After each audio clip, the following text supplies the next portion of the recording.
It all began 300 years after the Great Disaster. Magic spiraled out of control. The demon race descended from the skies and began a long, brutal war against humanity. After that war, the human population dropped sharply and society collapsed. 10 powerful people awakened great magic and created huge protective barriers. These barriers held back the invading demons, letting humanity survive for a while. Humanity then entered a new age. When people reached adulthood, each person awakened a profession. The 10 original powerhouses turned their professions into inherited professions. Each of these inherited professions could exist in only one person at a time, becoming pillars for all of humanity. In Feichuan City, the sky was bright and clear. It was the year 335 April 1st on the Cataclysm calendar. The profession awakening ceremony was about to start. A cart stopped in front of tall buildings, and someone called out that they had arrived.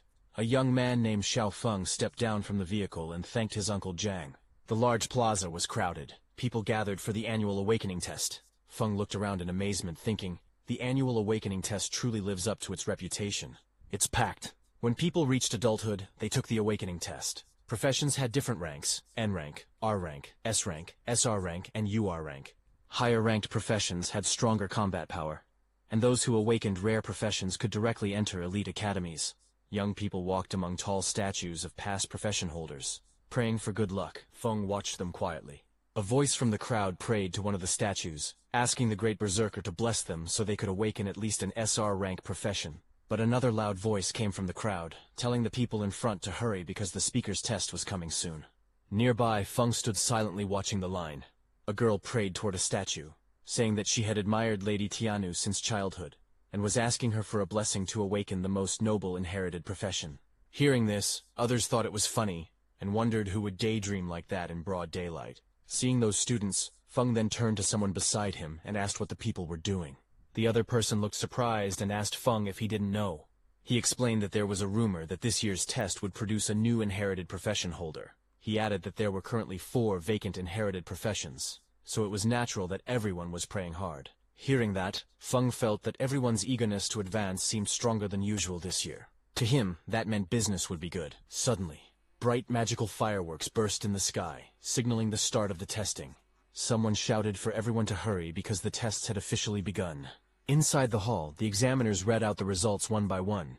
They announced that Linhu awakened an R-rank profession at level 10 with 13 magic power. Then they reported Winsa as an N-rank profession at level 8 with 8 magic power. After that, they announced Gay Fei, who awakened an S-rank profession at level 34 with 55 magic power, and that Gay Fei was accepted. A student with short hair was shocked to hear that Gay Fei actually had 55 magic power, and he wished he had that much magic power too. When Feng heard that, he immediately held up a bright red tomato and asked that short-haired man if he would like a tomato that could increase magic power. The short-haired man looked shocked at the offer. He asked in disbelief if it was really a tomato that increased magic power. Feng explained that he was a spirit plant doctor, and this tomato was a premium variety he had carefully cultivated. He also said that each tomato increased magic power by 5% within 5 minutes, and that each one cost only 5 gold coins. He then showed a bag filled with different spirit plants: tomatoes, long cucumbers, sweet potatoes, and small yellow beans. He said that he also had hunger sweet potatoes that kept someone full for a whole day, fat-burning cucumbers, and strongman beans that increased attack power by 10%. Hearing that, 2 people nearby whispered among themselves. One of them wondered if this was a scam because he had never heard of spirit plants like these. Another person questioned how something could increase magic power and help someone lose weight. The short-haired man holding the tomato told them to just buy one and try it for themselves. He said they could check the buff effect after eating it and complained that he was tired of eating energy bars every day. Feng leaned forward with a confident smile. He announced that it was first come, first served. He said the quantity was limited, and once they were gone, they were gone. Then he added that the first customer could try one for free. Hearing that, the short-haired man stared at the tomato in his hand with a doubtful face. He looked tense and unsure. He then took a bite of the tomato. His face was still hesitant, but he bit into it anyway. Right after eating it, his expression changed completely. He clenched his fists with excitement, as a bright glow of energy appeared behind him. He shouted that his magic power really increased, and that his body felt lighter. A blond young man nearby stared in shock and asked if he was seeing things, because he knew that spirit plant vegetables were developed by the Extraordinary Academy's agricultural department, and he heard they were usually supplied to SR rank professions. Feng told that man that this was a special promotion for the test convention, since everyone here had the potential to become academy students. Hearing that, the blonde man's eyes lit up and he quickly asked Feng to wrap up all of the vegetables for him. Hearing that, a small crowd gathered around to buy those vegetables and grew angry. One person complained loudly, saying he was here first. Another shouted that he wanted 10. Someone else praised the tomatoes, calling them extraordinary produce. Another excited person said that his magic power really did get a boost. Feng watched the scene with a small smile. He thought about his situation. He knew that even though he had only a farmer profession, ever since he maxed his level, all the vegetables and fruits he grew gave beneficial buffs. He admitted to himself that he used some marketing tactics, but the effects of his produce were real. After selling all of his vegetables, Feng sat alone in front of a certain shop. He was packing his bag quietly and was about to leave, but suddenly noticed someone coming toward him. When he looked up, he saw that same blonde man from before approaching. Seeing that blonde man, Feng listed the things he sold.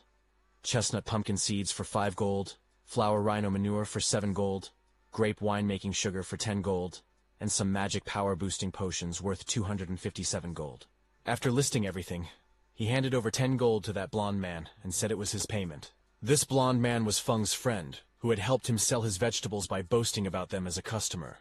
As the blonde man accepted the coins, Feng complained that he didn't have enough money left to buy premium fertilizer for improving his fields. The blonde man thanked him, calling him Brother Feng. He said the spirit plants were very useful and asked why he didn't grow more. Hearing that, Feng got annoyed and hit the blonde man, asking if he thought growing spirit plants with such effects was easy. Later, the two of them walked together under a clear blue sky. The blonde man said it was a shame because Feng had high talents since childhood, yet he was lonely. But before he could complete his words, Feng interrupted and told him to hurry home, saying Anja was waiting for him. Then Feng walked alone under a bridge, thinking about what that blonde man was saying. Although people called him a genius since childhood, he only awakened an N-rank farmer profession. He recalled that when he went to burn paper offerings for his deceased father, who had been an archdruid, he was scared his father might jump out of the coffin. Thinking positively, he said that maybe this was karmic balance, since he had a herbalist mother and an archdruid father. Yet he became a farmer. But in truth, he was satisfied with his peaceful life. He felt relieved that he did not have to go to the battlefield and die like his father, and that his mother would not have to worry. As he walked forward, he said that even if it was only for his mother's sake, he must take care of their family farm properly. But suddenly a single drop of water fell on his face. He looked up in confusion. He asked himself why it was raining when the sky was clear. But wind suddenly swirled around him and a man came falling toward him from the sky. That man fell toward the street with a terrified face. Feng watched in shock as the man crashed into the ground. He panicked and wondered what was happening. He asked if the wall had broken, or if demons had invaded. But before he could understand anything, that fallen man lying on the ground suddenly woke up. He was surrounded by broken stone pieces. His bag and a lantern lay beside him. The injured man on the ground held a small device tightly. With panic in his eyes, he spoke quickly. The inherited profession holder, Necromancer Xiao, had betrayed them, and was trying to transfer his profession inheritance to the demon race. That injured man thought to himself that he needed to notify someone as soon as possible. But before he could act, a huge dark claw wrapped in purple light appeared above him. The claw's power made the air shake as it moved toward him. The man looked terrified as the purple energy surrounded him. Feng, watching from a distance, was shocked, wondering what was happening. He could not believe that someone could transfer an inherited profession to the demon race. He questioned if that was even possible. Suddenly, a demon-like figure, whose whole body was covered in purple energy, appeared and crushed that injured man. Its dark voice echoed in the purple haze. It called that injured man a fool who saw everything, but instead of running, was rushing to his death. That demon-like figure grabbed his shoulder and thought that if he hadn't been injured by forbidden magic, he would have escaped the city already. Once he transferred his inherited profession to the demon race, he would gain an immortal body. But since he had been delayed for so long, the Academy had probably noticed his actions by now. But suddenly, the demon's eyes narrowed sharply as it sensed something at his side. Feng, while trembling, tried to sneak away from there slowly, because he had stumbled into a murder scene. He thought that since the demon had not noticed him yet, he should quietly slip away. He began tiptoeing backward, trying to leave without making a sound. But before he could, that demon, surrounded by swirling purple energy, extended his hand toward Feng, asking if he had ever said Feng could leave. He grabbed Feng by the collar and lifted him into the air. The demon told Feng that the person who had just died was the famous Dean Yue of the Extraordinary Academy. He said the dean died pitifully, and asked if he should use Feng's blood and bones as an offering to honor the dead dean. Feng gritted his teeth as purple energy wrapped around him. He thought that this twisted pervert demon's magic power was terrifying. He could not break free at all. Holding his breath, Feng tried to stay calm. He asked himself if there was anything he could use, anything that could drive the demon away. Suddenly, he noticed a small farming tool floating nearby, glowing with purple light. Feng extended his hand toward it and used his farm tool mastery, max skills derivative skill, farm tool summoning. He reached out and grabbed the summoned tool. As he gripped it tightly, he spoke in a firm tone. He said that making an offering was the kind of thing one should do personally, not rely on someone else to perform. Saying that, he struck the demon's hand with full power, telling the demon that he would descend to the 18th level of hell. Feng's attack injured the demon, who let go of him. The demon looked shocked, saying this was impossible. He could not understand how the kid, who clearly had a simple farmer profession, managed to injure him. As Feng broke free from the demon's hand, he backed away. To fight back, he looked around and saw a fallen tool on the ground near that dead man. He reached forward quickly and grabbed the object, which looked like a lantern-type device glowing with purple light. Feng activated that lantern, and a huge blue beam of energy shot toward the demon. The beam struck the demon with overwhelming force. To defend, the demon gathered purple energy. A dark swirling sphere formed in front of him with many purple tendrils stretching out like roots in the air. The impact caused a massive explosion of purple and blue energy. Dust filled the air. When the smoke began to clear, the demon stood again. His armor was cracked, his expression filled with rage. But before that demon could attack, strange purple spinning shapes appeared in the air above Feng. Purple markings circled around him from every direction. The demon immediately recognized those shapes and, in frustration, said it was the array dancer's marking formation. That demon crouched low as purple energy swirled around him. He glared forward with sharp eyes and said that if he could not escape, he would simply possess Feng's body and leave. Purple energy wrapped around the demon's body as he charged at Feng with full speed, giving Feng no time to even react. Feng let out pained sounds as the demon entered his body. The swirling energy closed around him, pulling him toward the dark figure. Inside Feng's mind, the demon smirked and told Feng that even though he had the lowest profession, his talent was still decent, and he should feel lucky to become his vessel. Hearing that, Feng laughed nervously. Blue energy circles moved around him as he spoke. He said that he had been training since childhood without skipping a single day. So if the demon wanted to take over his body, he would have to work a little harder. But the demon remained confident. His voice echoed again, saying that inferior was inferior, and his power was something Feng would never reach. And the next second, Feng fell to the ground. Purple chains of energy wrapped around him tightly. He looked down weakly and said it seemed like luck was not on his side this time. His hand slowly reached out toward a knife lying just within his reach. As his fingers stretched toward it, Feng grabbed it and raised the sharp knife in his hand while dark purple energy surrounded him. His eyes were firm as he told the demon that they should both go down together happily. Hearing that, the demon became alarmed. He tried to stop Feng, asking what he was doing. But the next second, Feng stabbed himself hard in the stomach. Blood burst out as he held the knife tightly. He shouted that even if they both perished together, he would never give up his body. Feng's vision started to fade. In his thoughts, he spoke to his father, saying he did not want to go over there and get scolded. His body fell to the ground. His eyes were closed and purple energy wrapped tightly around him. But suddenly, a glowing golden light formed from his chest. The light grew brighter and brighter, spreading around him. That demon stared at the glow with fear and confusion. He wondered what the dazzling light was, and asked himself if Feng's magic power was erupting. The next second, a blinding golden light burst open in the sky. The demon below looked up at it with shock as the golden beam spread out in all directions like glowing branches. Then that light wrapped around the demon's body. He stepped back in fear. His voice shook as he shouted that this could not be happening. He shouted that it was impossible. But more golden strands tightened around him. They spun faster and faster, forming a thick cocoon of golden lines around his entire body. The cocoon glowed even brighter, twisting with great force. In the next moment, a violent blast erupted from inside it. Purple power and shattered pieces flew out as something inside was destroyed. At that time, a purple system window appeared in the darkness. It displayed a message congratulating Feng, saying he had acquired a new talent, inherited profession, Necromancer. Then, sometime later, Feng's eyes snapped open in shock while he was lying on the ground. He stared at his hands and his wounded clothes. With disbelief in his voice, he said he was still alive. Feng checked his body in confusion as he spoke. He said he could still control his own body, and wondered if the demon trying to possess him had failed. He sat on the ground with a calm face and opened his system status window. A glowing purple screen floated in front of him and he read the information on it. Feng looked at the glowing screen with a serious expression as he read the details of his new abilities. His name was written on it, along with his profession. Spirit Farm Master. Mutated. Unique. He looked at the screen with a calm and curious expression, then scrolled to another panel that showed the full list of his status information. His name was Lin Feng, Profession Spirit Farm Master, which was mutated and unique. He was level 1, with 300 strength, 300 constitution, 100 agility, 110 magic power, 100 spirit, and 300 luck points. His skills were rapid land clearing, efficient planting, rapid harvesting, yield increase, farm tool mastery, max level, undead affinity, passive, transcendent growth, basic, undead summoning, basic, and soul extraction, passive.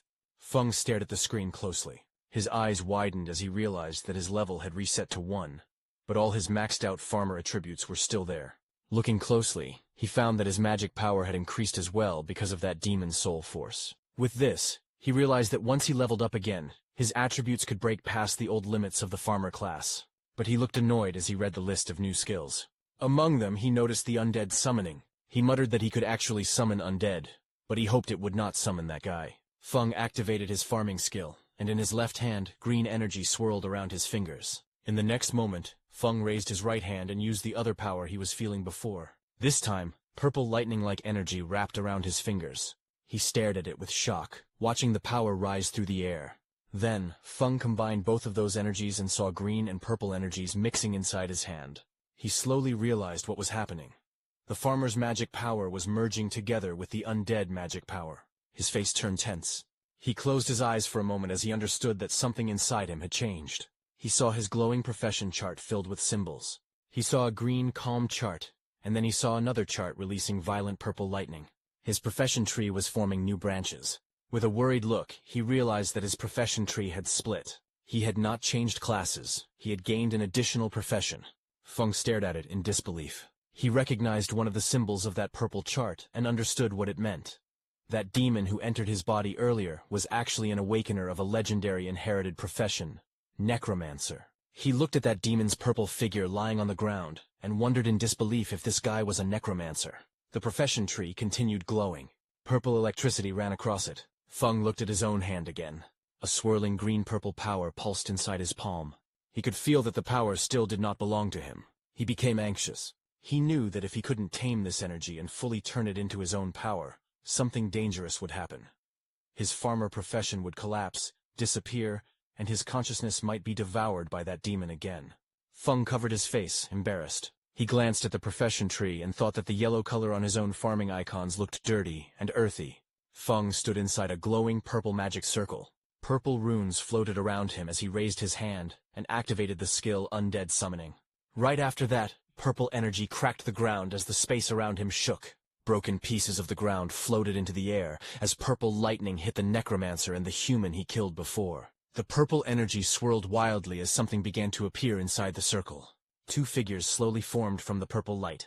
One had a body shining like a pale blue phantom. He was Yue, level 1 undead sage. The second figure appeared glowing bright purple with sharp armor and long hair. He was He Xiao, level 1 undead wild hunt. Feng looked at them and realized it was really that human and the necromancer. Even though their levels had been reset, all their abilities were still preserved and they could level up again. After all that commotion, he knew the law enforcement squad was on the way, so he needed to leave quickly. He immediately turned to leave because he also understood that no one would believe an ordinary farmer could kill two extraordinary individuals. Instead, if anyone found out about his current situation, it could bring serious danger to him. So Feng walked away with his backpack, but he was determined and said that the urgent priority was to find a place that could give him protection, resources, and high-tier land. He wanted a place where he could test and control his dangerous new power and turn his dad's theories into reality. Then, one day later, Feng went to his family farmland, which was clear and bright. Feng walked along the open fields, looking troubled. He thought about how a full day had passed, yet the necromancer's influence on his profession still had not faded. But leaving that aside, he opened his laptop to watch the news. A man in a suit appeared on the finance channel. He greeted the audience and announced that the day marked the birthday of a veteran agricultural teacher. Back on the farmland, Feng inspected a young plant in his hand. Purple lightning wrapped around his fingers as he examined the sprout closely. He noticed that every crop affected by his new power was turning strange around him. The mutated plants grew unnaturally. Green vines thickened, stretching under a sky filled with purple energy. The stems twisted into complex shapes, forming net-like structures that shimmered under the sun. Soon, one plant swelled into a large cabbage-like bulb. Purple energy pulsed from within its leaves. The bulb shook and then burst open, releasing thick smoke. Suddenly, a long dark vine shot out and grabbed a small bird mid-flight. Sharp purple spikes rose from the plant as the bird struggled in the air. Feng looked at it in shock. His mouth hung open as he stared at the monstrous plant spreading across the field. He raised his voice in disbelief, wondering what he was even looking at. Panic crept into his face as he realized the danger. If people saw these strange creations, he feared they would mistake it for a demon invasion. Feng immediately grabbed a shovel and started digging, saying that he needed to dispose of the mutated crops as fast as possible. He stared at the cabbage he had just disposed of, and thought about how his new magic power had caused terrifying mutations in ordinary plants. He wondered if, by guiding this power properly, he could use it to grow crops on purpose. Thinking about it, he believed that if he learned to control this power, he might create the special plant varieties his father had imagined, but never succeeded in cultivating. He imagined growing high-value crops that could raise a person's profession level. While he was thinking all that, urgent news suddenly appeared on the television. A serious-looking news presenter announced that inherited profession holder Necromancer He Xiao had started a rebellion the previous day and had killed Dean Yueye.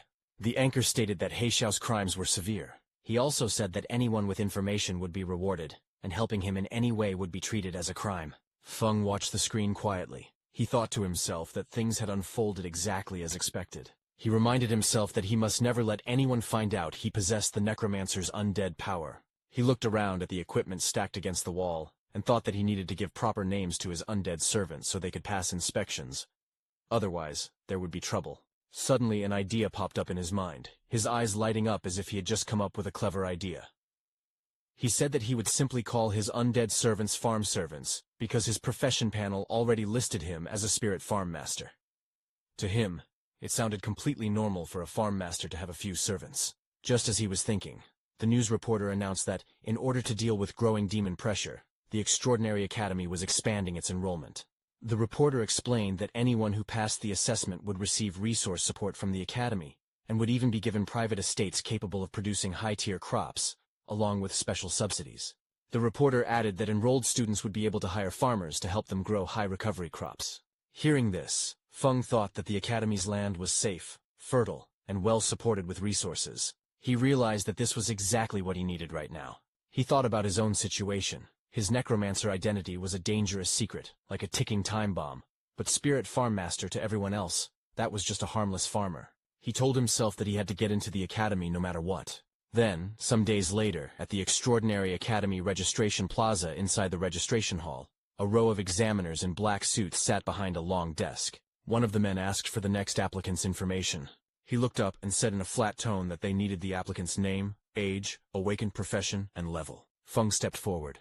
He carried his backpack and calmly stated that he was 18 years old, and that his profession was Spirit Farm Master, Level 1. Hearing that, one of the examiners repeated the words, Spirit Farm Master, with confusion. He scanned the documents in his hand and frowned.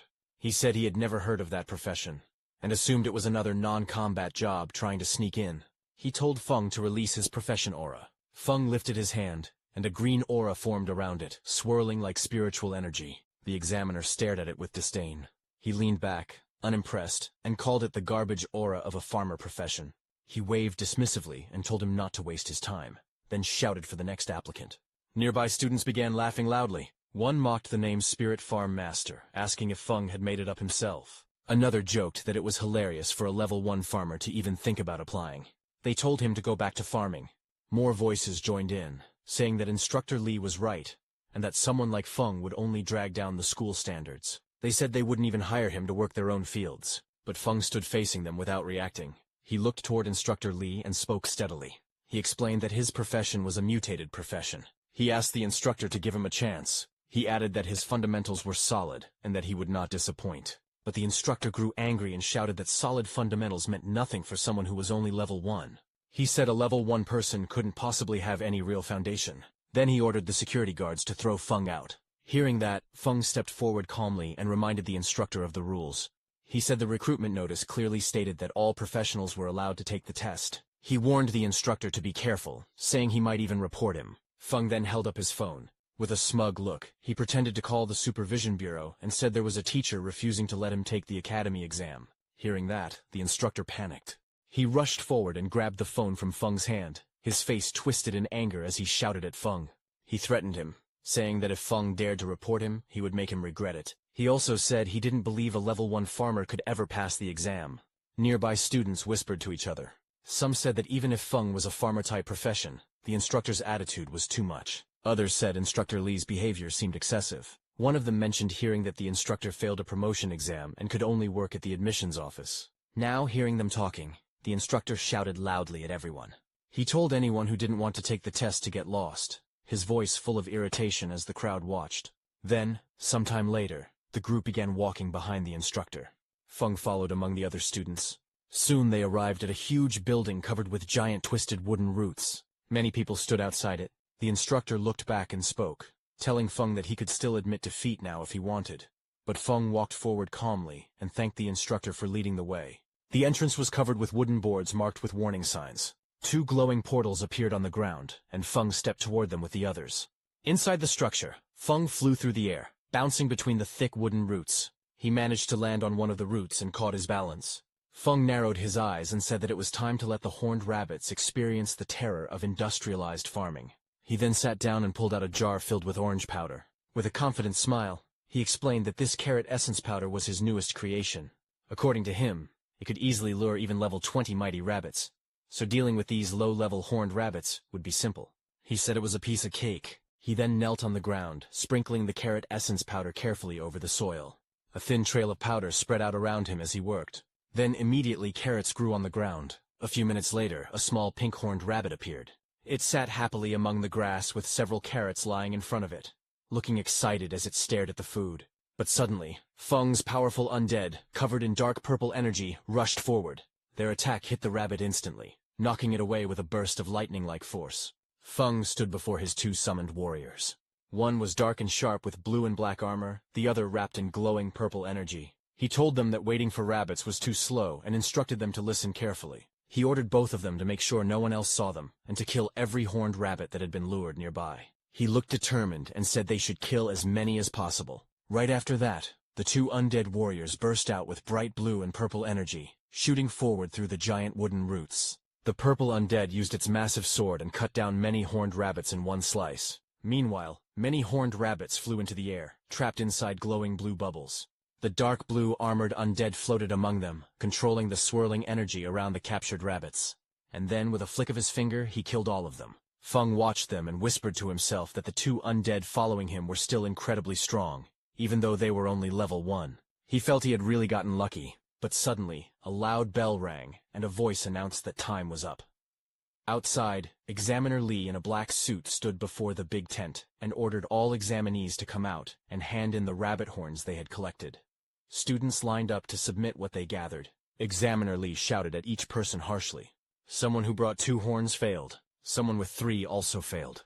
Another person with none was told to get as far away as possible. Some students complained that rabbits were usually easy to find, wondering why they were so rare this time. Another student said that getting 4 horns was decent because many people didn't find even one and would have to wait for the next recruitment. Then Feng stepped forward. Examiner Li looked at him with annoyance and called him trash, saying he probably didn't have a single horn and should hand over whatever little he had. But instead of answering, Feng raised his hand, and a glowing green magic circle formed around his fingers as he opened his inventory with a confident smile on his face. The next moment, a huge wave of pink-horned rabbits came crashing into the tent like a tidal flood. Dozens upon dozens of fluffy bodies piled up, burying the rude examiner under them until only his arms and legs stuck out. Other students stared in shock as the rabbits kept tumbling forward, filling the entire space. Feng stood calmly in the background, watching the chaos he had created. Examiner Li and the staff member beside him looked at those rabbits in shock. Feng smiled slightly and told them that he had a total of 500 horned rabbit horns. He politely asked if they wanted to count them. The examiner's face twisted in disbelief. He stuttered in panic and accused Feng of cheating. But suddenly, the teaching director appeared. He stepped forward with a stern expression and scolded the examiner, asking how someone his age could still bully a child. The examiner froze and nervously asked why the director was there. The director said that if he hadn't come, all of his pet rabbits would have been wiped out by people with no professional ethics. The director then looked at Feng and told him that he had passed the preliminary test. Hearing that, Feng bowed deeply toward him and thanked him for being fair. But when the director saw Feng's face, he got shocked. He stared closely at Feng and said that Feng gave him a familiar feeling, and asked if Feng knew why. Hearing that, Feng's eyes narrowed slightly. A tiny bead of sweat slid down his cheek. He stayed silent, but his expression showed clear unease. He walked back as his thoughts surfaced. He wondered if he had been exposed. His face hardened with worry as he looked ahead, unsure of what the director had figured out. The teaching director stood in front of Fang with a calm expression. He looked down at Fang and asked what his relationship was with Professor Lin Xie. Hearing that, Fang's eyes shifted slightly. He sighed, thinking to himself that it seemed the director hadn't discovered his class ability. Fang then relaxed, and calmly said that Lin Xie was his father, and asked if the director knew him. Hearing that, the director's expression softened. He leaned forward with interest and said that Fang was the son of an old friend. Judging from the situation, he assumed Fang was planning to enroll in the school. The director then asked if there were any difficulties, and, as his uncle, offered to pull some strings for him. But before he could continue, a woman with long pink hair stepped forward. She wore glasses and a white dress. She coughed and told the director that everyone was watching. Hearing that, the director turned around and saw a group of students standing behind him, staring and whispering among themselves. The director muttered that he was only expressing his thoughts. He then looked back at Fang and said that he had some business to handle. He promised that once Fang enrolled, he would personally show him around the school. The director walked away, and the next second, his body was surrounded by swirling smoke, and he disappeared. Fang watched him leave, a bead of sweat trailing down his cheek as he wondered why the teaching director gave off such unreliable vibes. Then, that pink-haired teacher stood in front of the gathered students. She raised both arms and announced that the students who passed the prelims should follow her. She then told the ones who didn't pass not to be discouraged, promising that there would be more chances next time. The scene then shifted to a large meeting room inside the Extraordinary Academy Solar Branch. Several people in suits sat around a long table while a man at the front prepared a briefing. A man with long hair stood before a large display board, filled with silhouettes and images. He explained that Dean Yue and He Xiao had gone missing at the same time. He said Dean Yue had likely discovered He Xiao's secret, and had been spotted during the pursuit. He continued, saying the two eventually perished together. But there was still an unknown mastermind who had taken He Xiao's legacy talent. With growing excitement, he declared that if they found the person who took the undead talent, they would uncover the truth behind everything. He pointed at the display board and insisted this had to be the answer. Hearing him, another man grabbed his head in frustration. He told the excited man, named Tuka, that they understood he wanted to earn merit, but asked him to stop making brainless guesses. Hearing him, Tuka slammed the table. His voice shook with anger as he shouted that none of them believed him. He warned them to just wait, because he would definitely find the evidence. Across from him, the two people seated at the table stared back nervously, sweat dropping down their faces. As Tuka left the room in anger, a woman asked her companion if it wasn't bad to let Tuka leave like that since he was connected to the Duke. Hearing that, the man turned to her in surprise, but suddenly the teaching director stepped forward through swirling white energy. He said it was better that the troublemaker was gone because the Solar Academy existed to train real elites, not to give out empty positions. The director then explained that a mission had been issued from above. Once He Xiao was found, he must be killed on sight. He asked if the two officers understood. The woman hesitated and asked what they should do if He Xiao was already dead. The director looked away and said that maybe He Xiao had changed his appearance. So, anyone who used necromancer skills, he said coldly, would be wiped out completely. Meanwhile, in the mission hall of the Extraordinary Academy, many students gathered under the bright lights. A glowing blue portal floated behind the podium, casting light across the room as students chatted and waited. Then suddenly, that pink-haired teacher came out of the portal and stood at the podium and began announcing the mission. She stated that the re-examination task required all new students to clear a level 5 special dungeon called the Magic Horned Beast Lair, located outside the city. She also announced that the time limit for the mission was only 3 hours. Hearing her, the crowd in front reacted with shock. Some students panicked, saying they were only level 4 or 5, wondering how they could possibly finish such a dungeon in such a short time. One boy asked if anyone could actually do something that difficult. Another said, grinding down the final boss might be possible, but completing everything within 3 hours seemed too hard. The pink-haired instructor smiled calmly. She told them that they were not required to clear it solo. She explained that they were allowed to form parties, but each team could not exceed 5 members. After forming a group, they had to return and register their starting time. Hands immediately shot up throughout the hall. Some shouted that their team of 4 needed one strong frontline warrior. Others called out that they were elemental mages with explosive damage. A girl introduced herself as Zonan Liang and asked if any strong seniors would be willing to carry her. Among the lively crowd, Fang stood off to the side carrying his backpack. He looked down at a glowing system screen in front of him, reading the mission details displayed on it.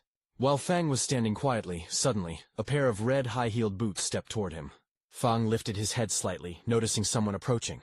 A pink-haired girl with twin buns stood in front of him, smiling warmly. She introduced herself as a level 7 magic class student. She told him she had watched his prelims and saw how he managed to kill so many magic horned rabbits. She said he must be very amazing and politely asked if she could team up with him. Fang listened calmly. In his thoughts, he noted that a level 7 student was definitely strong enough to solo the dungeon. He thought that if he were still just a farmer class, he would happily accept such an invitation. But his necromancer abilities absolutely could not be exposed, so he needed to avoid teaming up. He rubbed the back of his head with a relaxed smile, and told her he preferred acting alone, gently refusing her offer. Hearing that, the girl kept her pleasant expression and wished him a smooth clear. She then turned and walked away in her red heels. Fang also walked off in the opposite direction, ready to face the mission alone. He went to that pink-haired instructor and leaned over the counter. When she heard that he wanted to go alone, she told him that this dungeon's difficulty wasn't low, but Fang said it was fine and asked her to give him the mission directly. Next, she handed him a scroll. As she did, she guessed that he wanted to solo the dungeon for its special solo reward, the Black Bear Gallbladder. She explained that the reward was a huge boost for low-level students like him, but warned that he still needed to understand his limits. Feng accepted the scroll with a small smile and thanked her for the reminder. The scene then shifted outside the magic horned beast lair dungeon. A massive portal shaped with jagged bone-like structures swirled with bright blue energy. Several academy staff members stood guard in front of it. Feng walked toward them. One staff member stepped forward and asked where his teammates were, but Fang replied that it was just him. Hearing that, both staff members looked at him with concern. One of them told him that a level 5 dungeon was too dangerous for a single person, and advised him to find teammates before entering. But Fang held the rolled mission scroll in his hand and looked straight ahead. He calmly told the examiners that the rules allowed a solo entry. The two staff members standing near the dungeon gate whispered to each other. One of them guessed that Fang probably wanted the solo reward, the Black Bear Gallbladder. The other said that Fang had guts, but he should first think about whether he had the strength for it. Left with no choice, they let him go. As the glowing entrance activated, one examiner looked at him again and softly wished him good luck. Inside the dungeon, there was a huge cavern filled with countless round eggs of different colors, scattered across the rocky ground and piled between jagged walls. A path led deeper into the lair. Fang walked forward as the blue energy light of the dungeon entrance disappeared behind him. He stepped inside with a calm expression. Immediately, two lizard-like monsters with long tongues crawled toward him from the front. He looked at them quietly, and thought to himself that level 3 and level 4 monsters were no threat to him now that he was level 6. Feng summoned his undead, who immediately rushed with flashes of blue and purple energy and killed those two lizard monsters. But suddenly more monsters rushed toward him. He looked around at their growing numbers internally. The manual had warned that the dungeon contained many monsters, but seeing this amount in front of him felt like far too many. Feng stared at a massive cave filled with countless glowing red eyes peeking through the darkness. Lizard monster eggs covered the floor and walls around him. He looked at the sight calmly and said that this was a perfect time to try the new summoning method. A bright surge of purple lightning burst around him as he raised his hand and activated his skill, Undead Summoning. The lightning twisted through the air as monstrous shapes began forming. Moments later, those two lizards who were killed by Fang's undead before turned into lizard undead and appeared before him. Their bodies glowed with blue flames, their forms flickering like shadows as they waited for orders. Standing confidently, Fang pointed forward and commanded them to charge. From afar, the undead rushed out like a storm. Blue and purple energy streaks filled the entire passage, shaking the surroundings. Behind Fang, his two humanoid undead stood on the rocks, watching the advance. Watching those lizard undead, Fang realized that beast-type undead kept some traits from when they were alive. They were aggressive but had low intelligence and could only follow simple commands. Fang observed them quietly. He noted that they consumed less magic power than others, but he wondered if they could do small chores like carrying water as well as fighting. Fang then sent his humanoid undead too. Those humanoid undead rushed forward, leaving trails of blue and purple light behind them. Both moved with sharp, deadly energy. The purple undead took out his long swords and struck first, swinging his long sword through the air. Powerful purple lightning wrapped around him as he slashed at the flying creatures in front of him. His attack scattered feathers and light everywhere. The blue humanoid undead formed hand signs and cast a spell. Blue energy gathered around him as countless glowing projectiles shot forward like energy balls, trapping those flying bird-like monsters. Watching those humanoid undead, Fang realized that they had higher wisdom. They could use the skills they had when they were alive and fought with more flexibility. Fang smiled with his hands on his hips. thinking that in the future, he could let them handle chores like weeding and fertilizing the fields. By now, Fang's lizard undead had finished killing. Feng raised his hand and used his undead summon skill again. Sharp spear-like streams of magic shot outward as several lizard-shaped monsters' dead bodies blasted with necromancy energy. Suddenly, a bright system window appeared in front of him. It displayed a message saying he had leveled up to level 7. Now behind him, many lizard and bird undead emerged. Their bodies burned with blue flame, and their eyes glowed sharply as they floated around him. Fang looked calm, and simply said that the efficiency was not bad. Fang then walked forward through the tunnel, and reached a large chamber. Fang was amazed to see that he had reached the boss room in just half an hour. Suddenly, a loud metallic crack echoed as thick chains snapped apart. The ground shook as a giant bear-like monster came out of that massive cave. Its eyes glowed white, and chains still hung from its body, while it roared across the chamber. Fang looked at the boss with a sharp expression. He said that since this was the boss, it was perfect for testing overall combat power. He called for all his undead to come out. All of Fang's humanoid and beast undead appeared behind him. Energy swirled around all of them as they lined up at his command. Fang then issued his orders. He told Xiao to handle the frontal containment. He told the undead to curse and weaken the boss. He instructed the other undead units to attack the boss's joints and its eyes. On his command, all of his undead charged at the giant bear monster standing in front of him. They continuously attacked across its fur as it struggled and roared. In front of it, Fang sat calmly on a mat, a small snack box and his backpack beside him as if he were having a quiet break. On his command, all of his undead charged at the giant bear monster standing in front of him. They continuously attacked across its fur as it struggled and roared. In front of it, Fang sat calmly on a mat, a small snack box and his backpack beside him as if he were having a quiet break. While the battle raged, he watched the ongoing fight and noted that the coordination of his undead was getting smoother. He was eating grapes, and system notification points popped up saying his magic power had recovered by 666 points, and it kept increasing as he ate more and more grapes. Then Fang's purple undead lunged at the chained boss. The boss monster swung its claws, but it did no damage to the purple undead, and it got closer to the boss. The purple undead collected huge amounts of lightning energy in his hand and punched the boss monster. His punch was so powerful that the whole ground exploded with a huge explosion. It was a massive burst of energy that swallowed the monster in blinding light. Immediately, a system notification appeared in front of Fang, showing that he had leveled up again and became level 8. Just as the bear monster died, a pile of glowing reward pouches appeared on the ground, shining with warm golden light. Fang immediately crouched down and examined one of the rewards in his hand. It was a strange red organ floating above his palm. Looking at it, he frowned in disappointment. He commented that the reward only increased his constitution by 10 points. To him, that was useless. Nowhere near the improvement he could get from the supercrops he grew himself. But suddenly, another system notification popped in front of him. It stated that the system was calculating the dungeon rewards. It confirmed his current classes, Farmer and Necromancer, and would distribute rewards for both. Immediately, 2 golden chests emerged before him, glowing with brilliant light. Fang was shocked to see them, and realized that the dungeon settlement had actually given him 2 sets of rewards. He wondered if it was because he had dual classes. Then a sudden idea flashed through his mind, and a confident smile formed on his face. He said that if dungeon settlements could give double rewards, then there might also be a way to manipulate the crops he planted to receive even more benefits. Then, after clearing the dungeon, Fang left.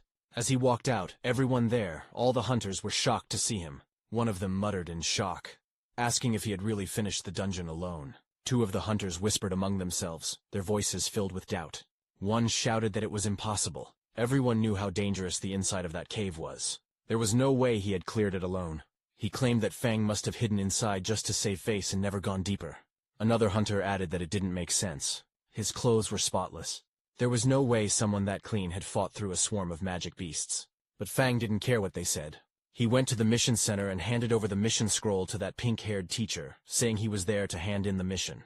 The pink-haired teacher checked the dungeon scroll in her hands, and a green confirmation mark appeared on the screen, confirming that he had completed the mission. Seeing that, the pink-haired teacher's eyes widened in shock. She couldn't believe that he had actually passed, and that he had done it completely solo. Feng smiled softly. His expression remained composed, confident, and quietly satisfied with his achievement. Inside the Academy's mission hall, the pink-haired instructor took the mission completion scroll from Feng. Her expression was calm yet serious as she spoke to him standing across from her. She said she would submit the scroll to the Academic Affairs Office, but warned him that clearing a dungeon alone was still far too reckless. She added that if a freshman were to die in a dungeon right after entering the school, it would become a serious problem. Feng listened quietly, his usual composed smile returning. He nodded and replied respectfully that he understood and thanked her for the reminder. The instructor adjusted her glasses and smiled softly. She told him that the final instructor interview would soon begin in the academy auditorium and advised him to take some rest before then. Feng nodded again and turned away, walking down the bright hallway with his hands in his pockets. Behind the glass walls, a few upperclassmen noticed him leaving. They whispered among themselves, watching curiously as he disappeared around the corner. Seeing those upperclassmen watching Feng, the pink-haired instructor sighed lightly and pushed up her glasses again. She thought to herself that she hoped this experience would teach Feng a lesson. Being too bold or impulsive in the academy could easily lead to trouble.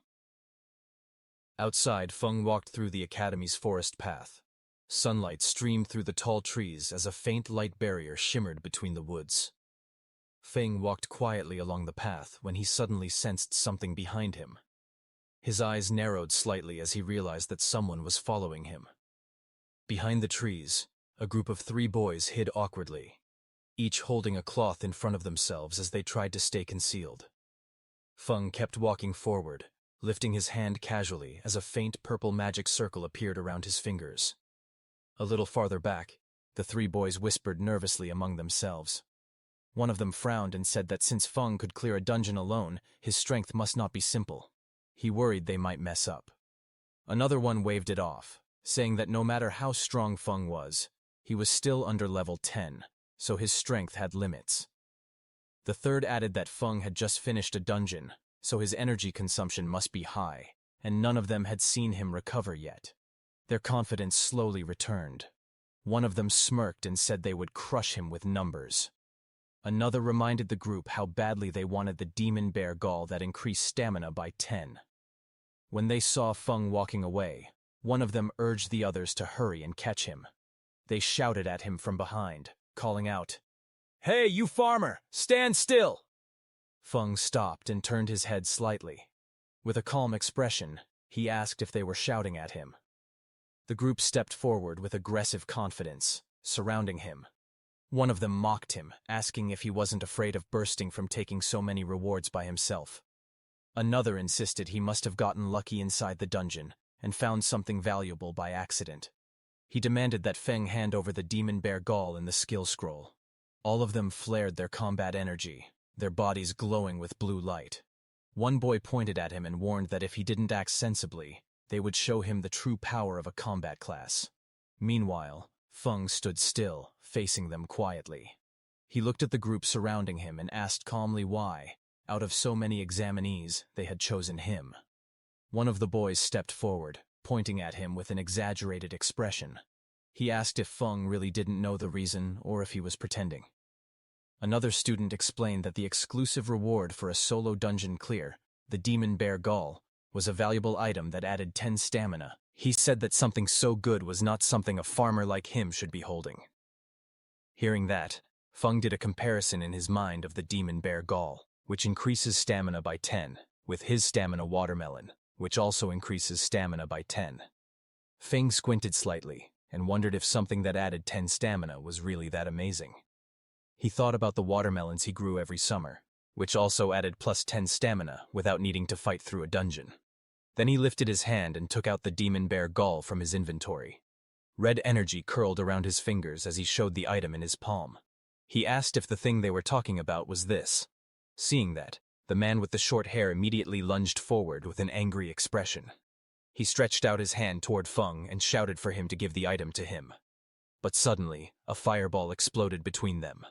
The moment he reached out, a violent blast of fire and smoke burst outward, filling the area with heat and golden light. The shockwave pushed the short-haired man back as he stared at the spreading flames in surprise. In the next second, a pink-haired girl rushed in. She held her staff in front of Feng and glared at the troublemakers. She demanded to know what they were planning to do. She reminded them that private fighting was forbidden in the academy, and warned them that they could be disqualified. The short-haired man raised his weapon and tried to explain. He insisted that the matter had nothing to do with the pink-haired girl, and that it only concerned Feng behind her. But the girl stepped forward without hesitation. Her eyes narrowed as she said that if she couldn't stand what she saw, then it absolutely had something to do with her. She lifted her staff, flames swirling around her as she made her final threat. She told them to leave immediately or she would report everything to the instructor and see who would suffer more.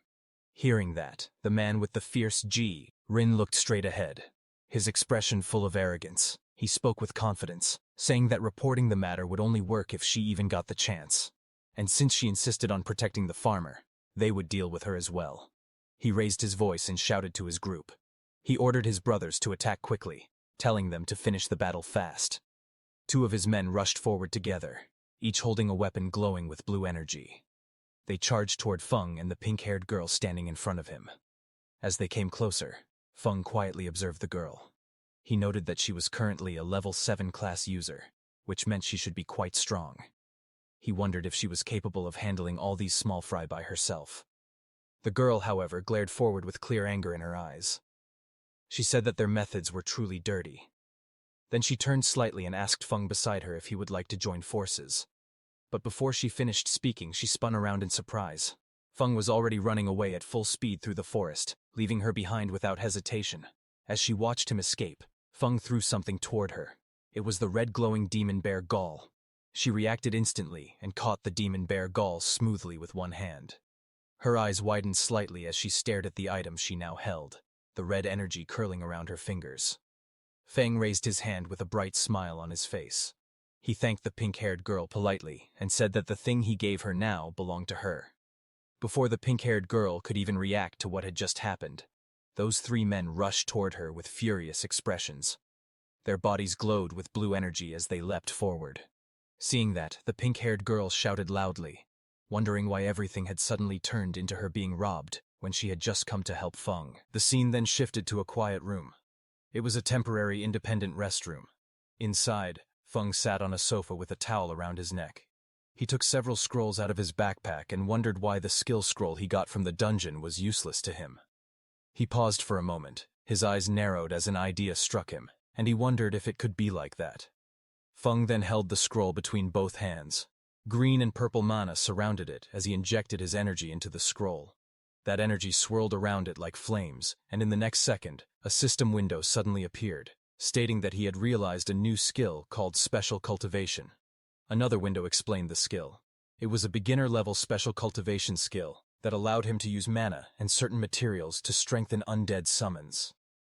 It said there was a chance to increase their level, their quality, or give them new skills.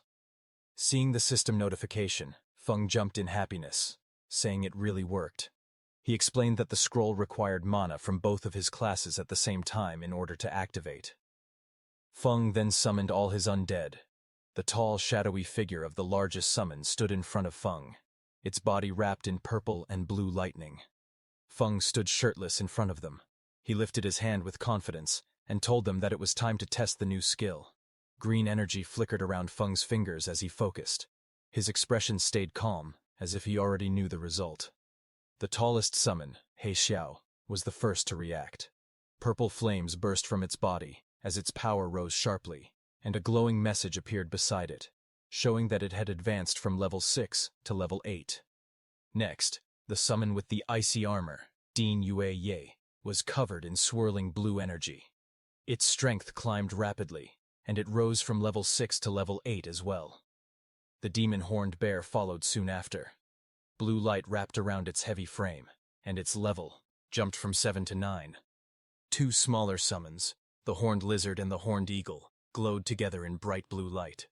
Their combined levels increased, rising from level 5 and 6 to level 7. Watching all of this, Feng tilted his head slightly. A small smile appeared on his face as he nodded in satisfaction. He said softly that it was not bad at all. He stood facing his newly empowered summons. Purple and blue energy stormed around their bodies. The huge figures of Xiao and Yue towered in front of him, both stronger than before as they waited for his next command.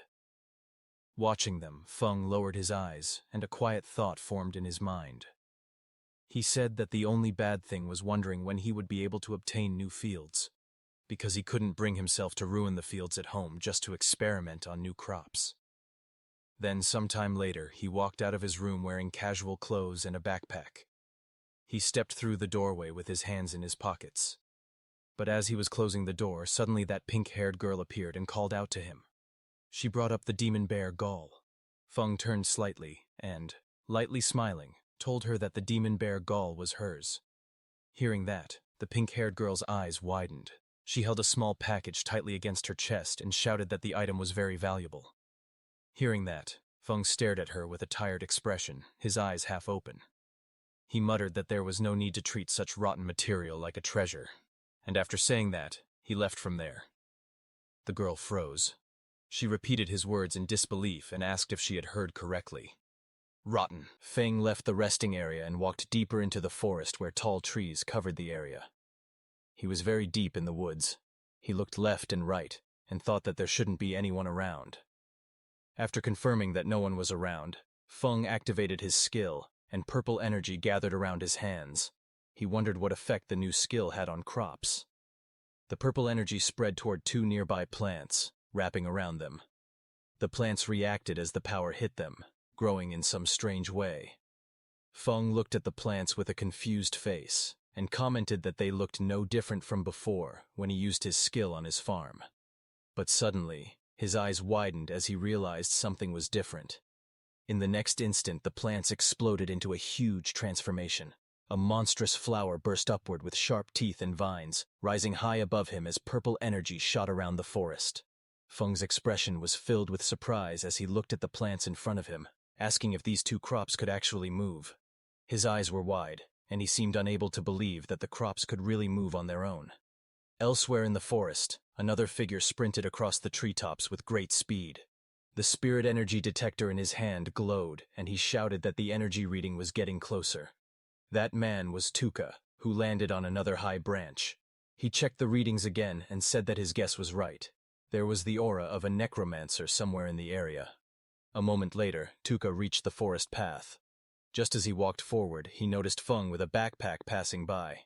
Tuka suddenly stopped and turned around quickly, staring at Feng. Then he reached out and grabbed Feng by the shoulder, stopping him. With a suspicious look, he asked if Feng was a farmer because he looked like one judging by his clothes. Feng leaned closer and asked Tuka if a farmer had provoked him. Tuka's face then shifted into a look of mild disgust, his eyebrow rose tightening as he examined Feng in silence. Then Tuka raised his voice, calling Feng farmer, and demanded to know if he had seen a strange person appear nearby. Hearing that, Feng lightly touched his chin and answered that he actually had. Hearing this, Tuka leaned forward in excitement and urgently asked where the person was. Feng lifted his hand and pointed directly at Tuka standing in front, saying, "The strange person was right there."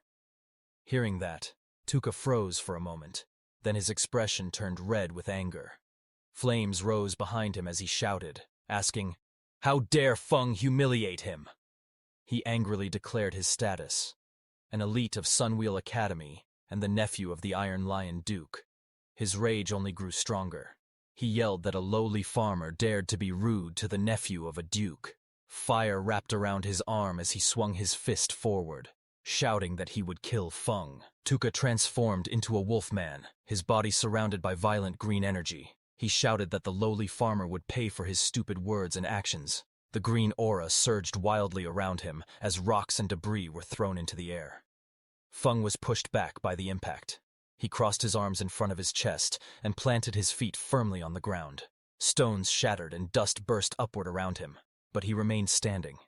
His expression was calm and his eyes were cold. He stated that the farmer Tuka looked down on could defeat him with one hand. Tuka laughed and lunged forward, glowing green energy swirling wildly around his body. His claws were raised as he charged straight toward Feng. He shouted for him to taste his attack. However, Feng's expression remained calm. As he noticed something strange, he thought that although he didn't know why the aconite from his field had changed after being corroded by undead magic, it had gained a paralytic effect. He said that the last time he tested it, he had been numb and stuck in bed for an entire day. He added that grinding the aconite into powder really worked as a narcotic. Tuka's face twisted as he inhaled the narcotic.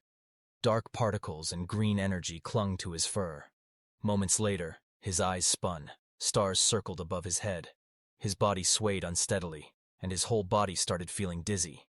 He looked down at his own body in panic and demanded to know what had been done to him, shouting angrily as he asked why his strength had suddenly disappeared. Feng stood calmly in the forest. He raised his fingers to his nose casually as he walked forward. With a calm expression, he said, "It's just some common aconite powder from the fields." Then he leaned forward, green energy flowing around his arm. With a calm but sharp expression, he said, "This is the kind of power farmers have." In the next moment, green streaks burst forward. The attack struck the beast directly, slamming into its body and overwhelming it before it could react. Later, the scene changed. The former elite Tuka hung helplessly from a tree, his hands tied above his head. His shirt lay discarded on the ground, and he was left wearing only his shorts. His body looked weak, and his eyes were dull. Not far away, Feng stood quietly and mocked him, saying that he could not even beat a farmer yet still dared to call himself an elite. As he turned to leave, Feng calmly told him to enjoy cooling off there for a while. He added that when someone eventually found him, he should consider it a lesson learned. Just then, an announcement echoed through the area, calling all candidates to gather in the auditorium for the instructor interviews. Standing in the forest, Feng paused. Realizing the interviews were starting, he muttered that he needed to hurry. The scene then shifted outside the Extraordinary Academy auditorium. Groups of candidates stood around quietly whispering among themselves. As Feng walked forward calmly, voices followed him. Someone whispered that he was the one who had solo cleared the level 5 dungeon. Another voice replied that they heard he only ran away and leeched off women. Unmoved by the whispers around him, Feng continued walking toward the auditorium with an indifferent expression. Among the gathered candidates, someone spoke in a low voice, saying that compared to Xian and Bogu, he was far worse. Another voice followed, saying that he might be strong compared to normal candidates, but as level 5 elites, they already had the advantage. Nearby, a pink-haired girl stepped forward and handed something to Feng, telling him that it was his. Feng scratched the back of his head and smiled faintly. He leaned forward and told her to keep it, saying that it was really useless to him. Later, Feng walked through the crowd while eating casually. A notification appeared above him, showing temporary stamina +2 twice. Looking confused, he thought to himself that he truly did not understand why people treated that kind of thing like a treasure. Inside the auditorium, the scene was marked as the instructor interview site. Several instructors sat behind a long desk, watching quietly. A voice explained that during the interview, instructors choose students, but students also choose instructors. It was said that students and instructors bring out the best in each other. The instructor then announced that he would call students by name to come forward. He called out the first name, Xian. Xian stood up among the seats and introduced himself. He said, "My name is Xian, and I am a level 6 Earth-type warrior. This is my current ability." As he finished speaking, a large battle armor appeared, surrounded by glowing energy. One of the instructors leaned forward and spoke. He said, "Not bad," and introduced himself as a level 44 Earth-type berserker. He then asked Xian, "How about becoming my instructor?" Xian reacted immediately and said he would be honored. After that, the instructor announced the next name and called Ying Wu forward. The instructor looked down at the list and called out the next name, saying it was Lin Feng. Lin Feng stood up from his seat and walked forward calmly, moving past the other candidates. As he stepped into the center, he introduced himself. He stated clearly, "My name is Lin Feng, and I am a level 8 spirit farm master." As he spoke, green energy rose around his body, surrounding him as he stood there in silence. The two female instructors watched Lin Feng from their seats. The woman with pink hair commented that reaching level 8 at his age was very impressive. The woman beside her leaned closer and reminded her to look carefully, saying he was still just a farmer. Across the table, another instructor leaned against his colleague and spoke casually. He said that their extraordinary academy trained talent for the front lines, not ordinary people meant to be cannon fodder. But he also admitted that Lin Feng had performed very well in both the preliminary and second tests. The main examiner adjusted his monocle and looked at the others. He cleared his throat and suggested that since everyone had different opinions, they should run a combat ability assessment for Lin Feng. After hearing this, the instructors began giving their responses one by one. The man with long dark hair crossed his arms and said he agreed. The woman with pink hair smiled and said it worked for her. Another instructor leaned back casually and said he didn't mind at all. Lin Feng stepped forward as the examiner called out to him. Green energy swirled around his feet while the examiner asked if he was willing to take the combat test. The examiner added that their goal was to train people who could fight demons on the front lines, and without combat ability, things would be difficult. Lin Feng lowered his head slightly, thinking to himself. He said that his current combat strength wasn't very high, and he wanted to fight without exposing his necromancer abilities. Lin Feng lifted his head with a small smile and agreed. The scene then shifted to a large open space that had been temporarily marked inside the auditorium. Students and instructors stood around the edges, watching as Lin Feng walked to one side of the marked area. On the opposite side, a tall man waited for him. The instructor explained the rules with a wide grin. He said that the evaluation was simple. Lin Feng only needed to last 5 minutes under his attacks. If he managed that, it would prove he had talent for combat. As the match began, bright golden energy burst out from the instructor's body. The force spread across the arena, shaking the air as powerful waves of pressure shot in every direction. Students nearby bent down under the weight of it. Some trembled as they struggled to stay balanced. One of them gasped, saying that this was the pressure of someone above level 40. Another said he could barely breathe. But when they looked toward Lin Feng, they saw him crouched lightly on the ground. His posture was steady, and his expression stayed calm. Someone watching said in surprise that Lin Feng looked completely fine. The instructor smiled proudly as he looked at Lin Feng. He told him that just for enduring the pressure, he had earned his respect. Then he opened his stance and said that Lin Feng should use all his power and attack with everything he had. Lin Feng lowered his body, steadying himself against the golden pressure. He thought to himself that the pressure from a level 44 fighter was intense, but he could still endure it for now. A glowing green orb formed in Lin Feng's hand as vines of nature energy swirled around him. He stretched his arm forward and called out for his servants to come out. Green light burst upward. As the shapes formed, Lin Feng realized something. By covering the undead in nature magic, he could hide their undead aura. The summoned figures rose, wrapped in bright green vines and leaves, completely concealed by the nature energy surrounding them. Lin Feng stood beside the glowing green figure he had summoned. The large creature looked like a cabbage-shaped bear covered in swirling nature energy. As he watched it, he thought that no one would ever guess this cabbage-looking bear was actually an undead summon. The creature stepped forward, wrapped in bright green vines. Its body glowed strongly, making it look like a rare mutant beast. From the other side of the arena, the instructor narrowed his eyes in surprise. He said that this kind of dense nature magic looked like a rare mutated profession. A smile grew on the instructor's face. He raised his curved blades. Lightning-like energy danced around them. He called out to Lin Feng, saying it was interesting, and telling him to come at him. The green cabbage-like bear rushed forward, its body wrapped in bright nature energy. Across from it, the instructor charged in with yellow flames swirling around his weapons. Both figures clashed in the open courtyard, their energies filling the space. Bright streaks of green and yellow flashed everywhere as the two forces collided. The instructor swung his blades with great force, while the glowing creature pushed back with its nature power. In the next moment, the instructor went flying upward. His face twisted as he let out a loud scream and charged straight at the cabbage-like bear. Bright yellow sparks burst around the green creature as the instructor's attack struck it again and again. Even while taking heavy blows, the glowing cabbage-like bear stayed standing, its body shaking from the impact. One of the instructors watching from a distance looked surprised. He said that any normal summon would have disappeared by now, but this one was still holding on. The green creature then roared and rushed forward, pushing through the attacks. Yellow and green energy clashed wildly as it charged straight at the instructor, refusing to fall no matter how badly it was hit. One of the instructors looked at the battlefield with sweat running down his face.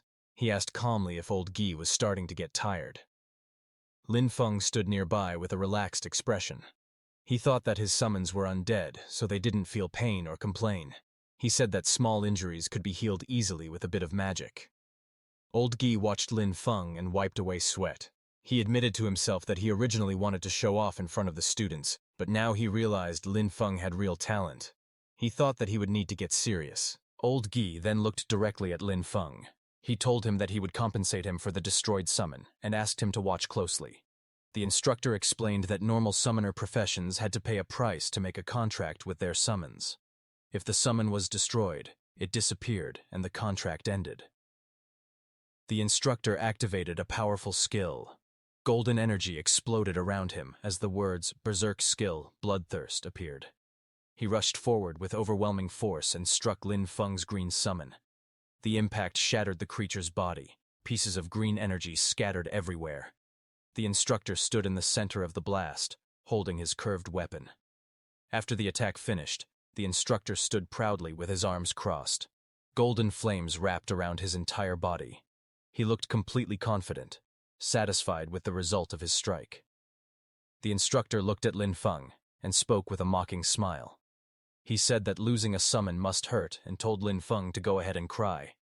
He added that he liked straightforward emotional students the most. Lin Feng stood behind him with one hand near his eye, pretending to wipe away a tear. But in the next moment, green energy slowly rose around him. His face turned calm and blank, showing no sadness at all. The instructor stared at Lin Feng in confusion. He wondered why the boy didn't look upset at all. He questioned if Lin Feng was so overwhelmed that he had gone past the point of showing emotion. Just then, green energy suddenly spread out from Lin Feng's body, stretching across the ground like long twisting shadows.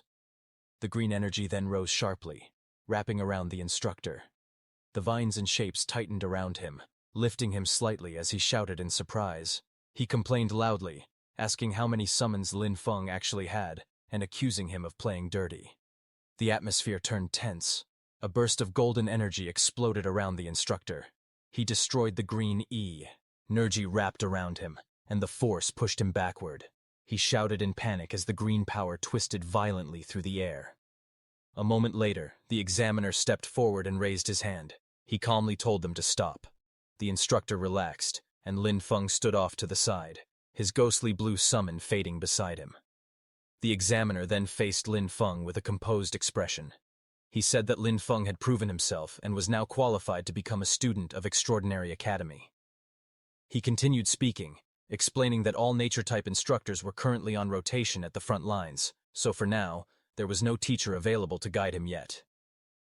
Lin Feng looked calmly at the examiner, a faint glow of green energy still drifting around him. He asked what would happen to his cultivation resources. The examiner faced him and answered without hesitation. He said the academy would never shortchange any student's cultivation resources, and that Lin Feng would receive everything according to the standard. The man then adjusted his monocle and continued speaking. He explained that because Lin Feng was an outstanding student in this exam, he was allowed to make one request to the academy. Feng's expression shifted as he listened. A faint light flashed in his eyes, and he murmured that freedom and cultivation resources together were basically heaven. In the next moment, his tone became cheerful. He stood before the examiner with a bright, almost childlike smile and said, "I want a plot of land." The examiner froze. He stared at Feng with a confused expression. With disbelief on his face, he asked if Feng really didn't want rare resources, high-grade gear, or top-tier items, and only wanted land. Feng scratched the back of his head with a bright, carefree smile. He explained that his profession was Spirit Farm Master and said, "I can't be a master without land." With a cheerful expression, he asked the director if he agreed. The director sighed in defeat. He stood with his hands in his pockets and said there was a training wasteland on the west side of the city that had been unused for a long time. He told Feng he could do whatever he wanted with it. He also added that if Feng had other requests in the future, he could come find him. Feng stood opposite him with his backpack, bowing slightly as he thanked the director. The director told Feng to go rest in the back and called for the next student. The scene shifted to a view of the school courtyard where groups of students were gathered below the tall buildings. Images of the sky flashed by, and then the view moved to a wooden door with a sign that read, "Principal's Office." Inside, a file was open showing Feng's photo and his information. Sitting at the desk, the principal looked through the documents. He raised his eyes slightly and commented that Spirit Farm Master was quite an interesting profession. Just then, a woman with pink hair rushed into the principal's office and announced that she had an urgent report. The principal looked up from his desk and asked what it was. She handed him a document. The report stated that Tuka, a member of their investigation team who had been tracking He Xiao, had been brutally killed by a necromancer. She explained that the body was found close to the auditorium, and they now suspected that a necromancer had already slipped into the academy. The scene shifted to the Western City training wasteland. Feng walked alone along a quiet forest path, holding a paper map in his hand. As he studied the map, he muttered the location to himself, and then smiled when he finally found the spot marked on it. Moments later, green flames rose from his hand as the usage rights document activated. A glowing message appeared, stating that he now had permission to use 100 moosh of training land in the west of Faiquan City, granted by the Extraordinary Academy. Another message followed, explaining that a temporary lease agreement had been activated. The duration was 1 year, and a repulsion barrier had been opened, allowing only the student, Feng, to enter the area. Feng touched his ear with a blank expression and complained that 1 year was really stingy. Then he added that most students would be heading to the front lines after a year anyway, so the limit made sense. Feng raised his arms toward the sky with excitement. Purple energy swirled around him as he shouted that a full 100 moosh of land was his, for at least a year. With joy on his face, he said that this finally felt worthy of the title Spirit Farm Master. A burst of purple light erupted around him. Feng stood at the center of the glowing formation, pointing upward as the energy expanded across the wasteland.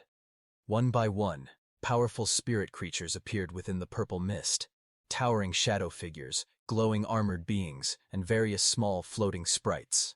They surrounded Feng, filling the sky with bright energy. Feng looked at them with confidence and stretched out his hand. With a fierce smile, he pointed forward and declared that everything was ready. It was time to get to work. A dark, shadowy spirit released a violent burst of purple energy. The force shook the ground and sent rocks flying in all directions. As the creature landed with immense power, not far away, another summoned spirit, one made entirely of blue water, rose into the air. Wet waves erupted around it as it flew forward, controlling the water beneath it. On the field, a large, fluffy beast with a horn rushed across the soil. Its body glowed with bright energy as it dashed ahead, followed by several small floating spirits carrying tools. The scene then shifted to Feng relaxing under the sun. He lounged on a chair with sunglasses on, eating a slice of watermelon. With a satisfied smile, he commented that magic really did change life, and said the ancients hadn't lied. Feng rested in the shade, calmly drinking from a straw. A small blue spirit tapped his shoulder to get his attention. Without changing his relaxed expression, he spoke softly and said that the land had been reclaimed. Hearing this, Feng looked surprised. He turned around while holding a slice of watermelon and stared at his summons behind him. He said they were far more proactive than he expected. One of the undead let out a strange laugh, its glowing mouth curling in an eerie smile. Feng looked at the ice-armored undead standing beside him. With a helpless sigh, he said that expecting undead to have their own consciousness might have been asking too much. Feng finished eating and walked toward the doorway. Meanwhile, the ice-armored undead watched him leave. Its glowing eyes followed him quietly, its expression calm and unreadable.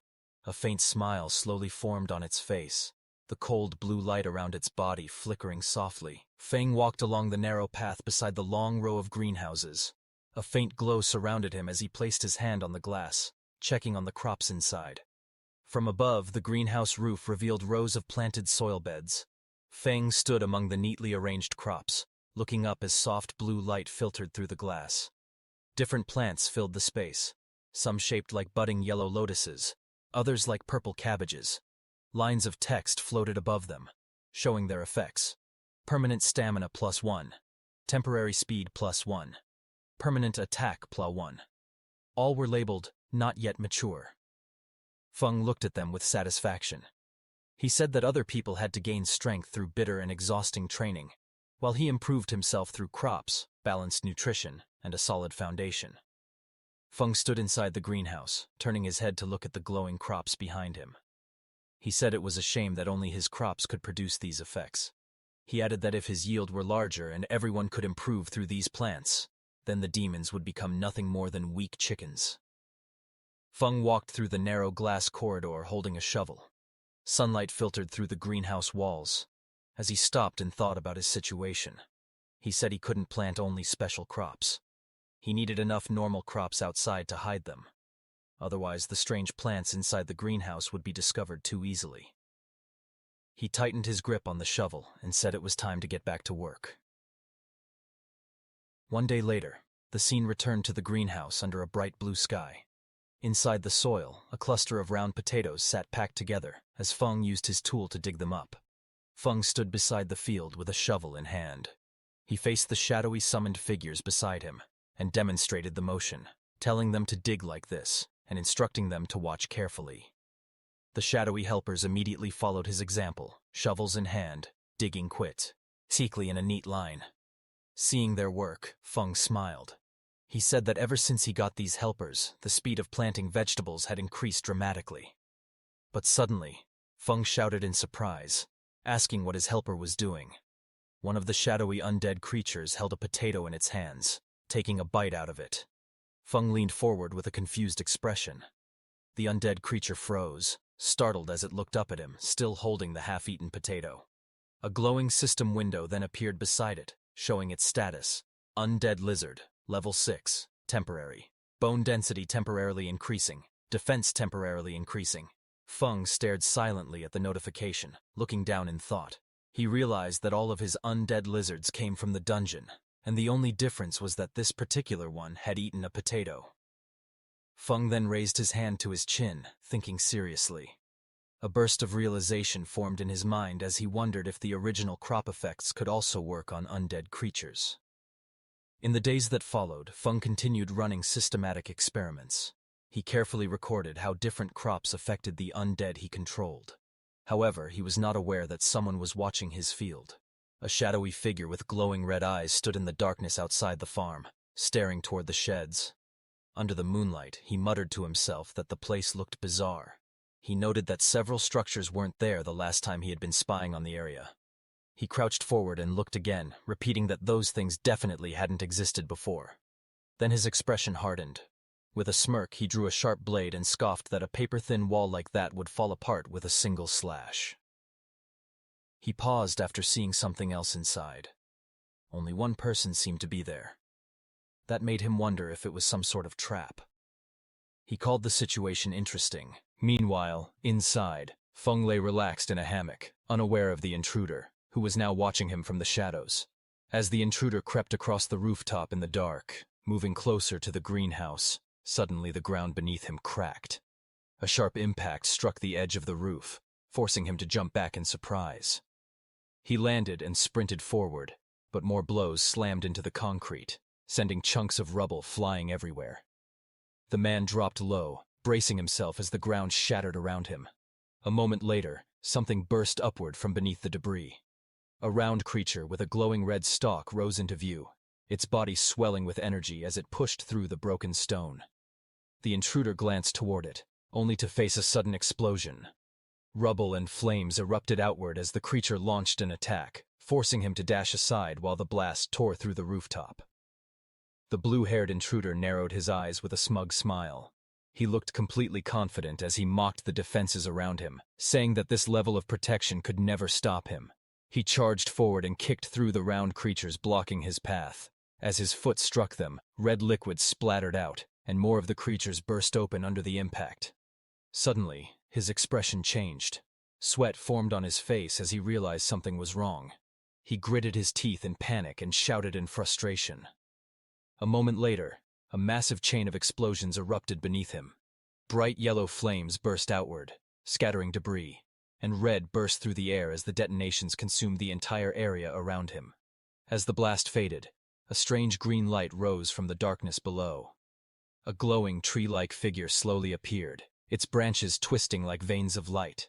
The green glow spread across the space, and long streams of energy gathered around it. In the next moment, the figure began to change shape. The branches wrapped together, forming the outline of Asura, of a woman made entirely of green light. Her hair flowed like living vines, moving with the energy surrounding her. The man burst through the smoke, cursing under his breath. He shouted in frustration, saying he wouldn't have come back a second time if it wasn't to gain the Grand Duke's trust. He lowered his body and charged forward through the thick dust. His face twisted in anger as he raised his blade. Blood marked his cheek, but his grip tightened. He growled that once he chopped the creature into pieces, he wanted to see if it could still explode. He swung down with full force, his body glowing with power. Blue energy trailed behind his movement as vines and explosions burst up from the ground beneath him. Then his expression changed. He stared ahead in shock as he noticed something strange. He realized the monsters carried traces of an undead aura. Confusion and alarm filled his face while purple light flickered beside him. He remembered that the Elder had told him that on this scouting trip to Faiquan City, his main mission was to find the Necromancer Xiao. He explained that Xiao had disappeared right after their last contact, even though he had made a deal with their clan. But now, seeing traces of undead energy from here, he realized this location was actually Xiao's hiding place. Confusion crossed his face as he wondered why he was hiding here and whether he had betrayed their clan. He continued walking forward with a knife in hand. Purple mist drifted around him as he muttered that Xiao had no shame when it came to his immortality techniques. Finally, he looked up toward the moonlit sky and decided he shouldn't stay in this place any longer. Finding Xiao was what mattered most, so he jumped away from the area. The next day, Feng stepped out of the building with a hoe over his shoulder. He wiped his face and said that he had already catalyzed and fertilized most of the plots yesterday. He added that he only needed to take care of the remaining areas. But when he saw his field, his expression suddenly changed. Sweat ran down his face as he looked toward the distance in shock. He rushed forward and saw a collapsed greenhouse surrounded by broken rocks and shattered ground. Standing at the edge of the destruction, he stared at the ruins and shouted in disbelief that his greenhouse was gone. Just as he was worrying about his greenhouse, suddenly a huge shadow crossed the bright sky as a black dragon flew overhead, its wings cutting through the sunlight. Feng looked up from the ruined greenhouse, his expression tightening as he turned toward the sky. He let out a quiet sound of confusion as he stared upward. Moments later, the dragon descended, and two figures stood firmly on its back. One was tall with long black hair, and the other stood beside him with a calm posture. The dragon's red eyes glowed as it hovered above the ground. Feng stepped forward, staring at them in disbelief. He wondered aloud why law enforcement officers had appeared here. The two law enforcement officers stood side by side, red energy swirling around their bodies. The man holding a folder looked at his device and reported that the magic detector showed the source of the magic aura was right here. The tall man beside him listened with a serious expression as the other wondered how a place that used to be a training wasteland had turned into something like this, questioning whether a demon might be hiding there. A small device floated in the air, displaying a message that the land had been leased. The officer with glasses read from his notes and said that although someone had already rented the land, they still couldn't rule out demon activity. He reminded his partner to stay cautious. The two law enforcement officers stood outside the barrier. One of them raised his hand and greeted Feng inside, saying they were from the law enforcement team. Inside the barrier, Feng looked confused and wondered why the law enforcement team had come here.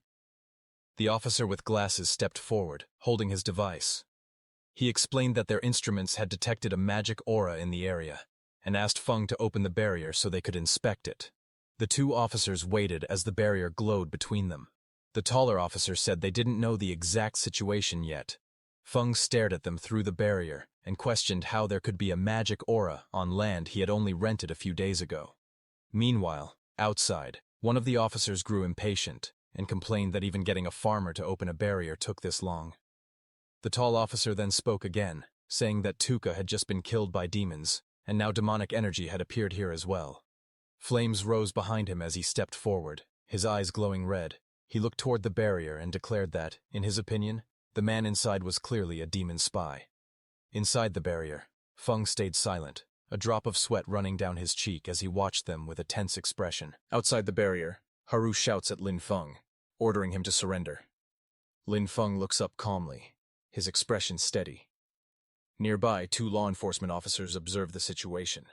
One of them remarks that Haru acted too impulsively. He adds that Tuka has just died, and now demonic energy has appeared here. Because of this, Lin Feng looks very suspicious. One of the men steps forward and speaks directly to Lin Feng. He tells him to cooperate with the investigation and asks him to open the barrier. Lin Feng glances to the side and thinks to himself that he needs to find a way to make them leave. He then speaks calmly. He says that his profession is lowly and that no one has ever truly respected him. He explains that he only wanted to find a quiet place and work hard on his cultivation. But now, even the law enforcement team wants to place suspicion on him. One of the men beside the captain looks at Lin Feng with hesitation. He touches the captain's shoulder and says that Lin Feng already looks very pitiful. Suddenly, the captain's expression changes.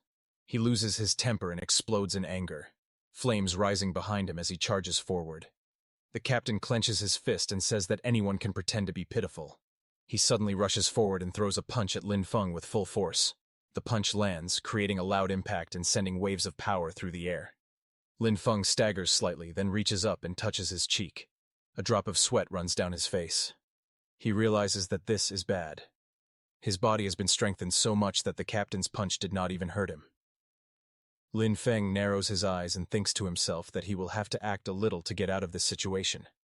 He falls to the ground and clutches his chest, pretending to be weak. The captain stares at him in shock and says that he used so much strength in that strike. He cannot understand how Lin Feng is still alive and says that Lin Feng is very suspicious. Lin Feng looks Yimduru calmly and asks if they are trying to beat a confession out of him just to close the case quickly. Before the situation gets worse, another man steps forward and stops the captain. He tells Haru to calm down and look carefully. He points out that there is nature magic on Lin Feng's body, and demons hate anything related to nature, something even a child would know. The man with glasses helps Lin Feng up and tells him that they misunderstood him. He says that Lin Feng's nature magic is very pure, and that they will explain everything clearly in their report. Lin Feng stands up and looks at him with gratitude. He says that the man is a good person and a truly upright official. The man answers calmly that it is just his duty. Nearby, the captain clenches his teeth in anger and glares at them. In the next moment, power explodes around him as he raises his hand again. Lightning energy flashes through the air as he prepares to move. Before anything can happen, the two officials move at the same time and step in front of Lin Feng, blocking the attack and stopping the captain from acting further. The captain stays silent, his teeth clenched, unable to say anything. After that, the law enforcement officers ride on their dragons and leave. Lin Feng watches them quietly. After a moment, he lowers his gaze and thinks to himself that this is troublesome. He realizes that just farming is not enough anymore, and that he will need enough strength to protect himself as well. Just then, golden light flickers in the air, and the paper cranes slowly fade away. Lin Feng hears an order telling him to report to the academy training ground the next morning to take part in the freshman ability test and ranking battles. Attendance is mandatory. He walks forward quietly, his hands in his pockets.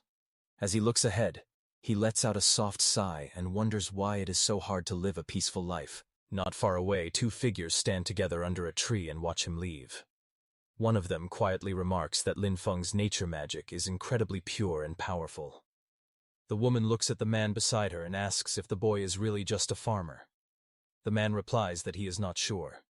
He says the system shows the boy's registered profession as Spirit Farm Master. The man narrows his eyes and wonders if even the great level 50 nature archmage Vela is tempted. The woman says it sounds like a mutated profession. She also feels that the boy is hiding another secret. She adds that this display of nature magic alone is enough to clear him of any suspicion of working with demons, as demons could never fake such life energy. It disgusts them too much. The man agrees and says this should silence some people for now. He adds that the real show is still ahead. After that, green nature energy rises and spreads around them, and in the next moment, they teleport away. Then the scene shifts to the extraordinary Academy freshman training ground, where many new students have gathered together. Some of them look confused and complain that the interviews are already finished, and they have even chosen their instructors. They do not understand why there is another test.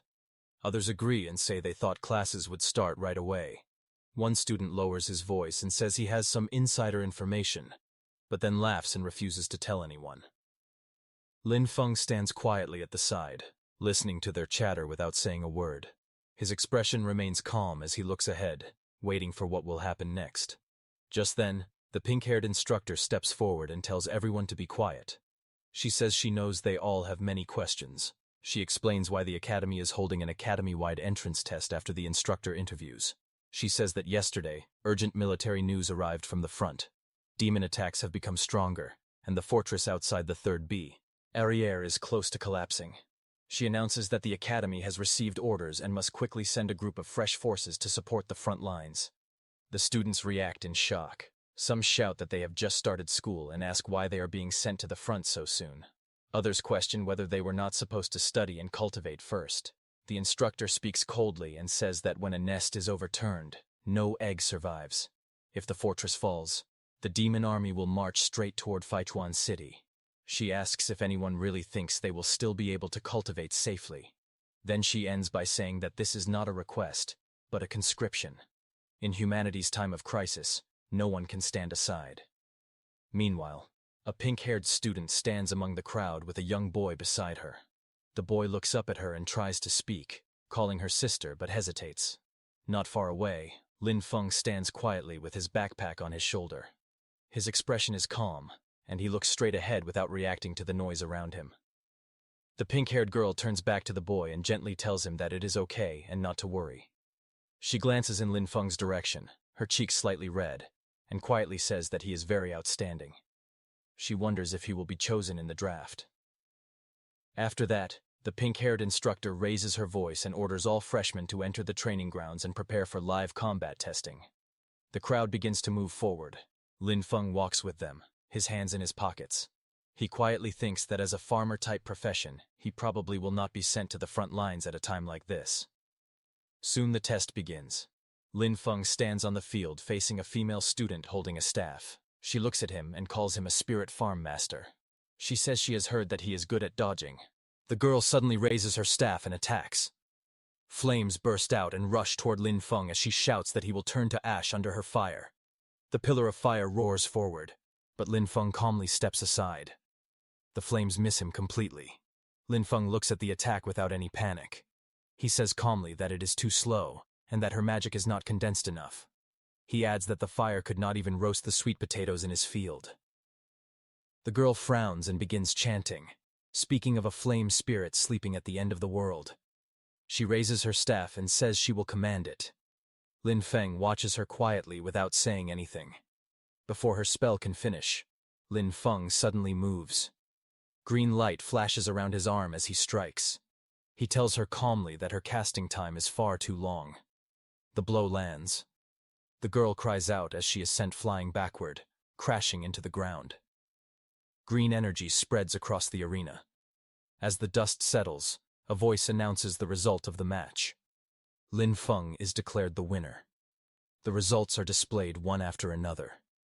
Lin Feng defeats opponent after opponent, and every match ends with his victory.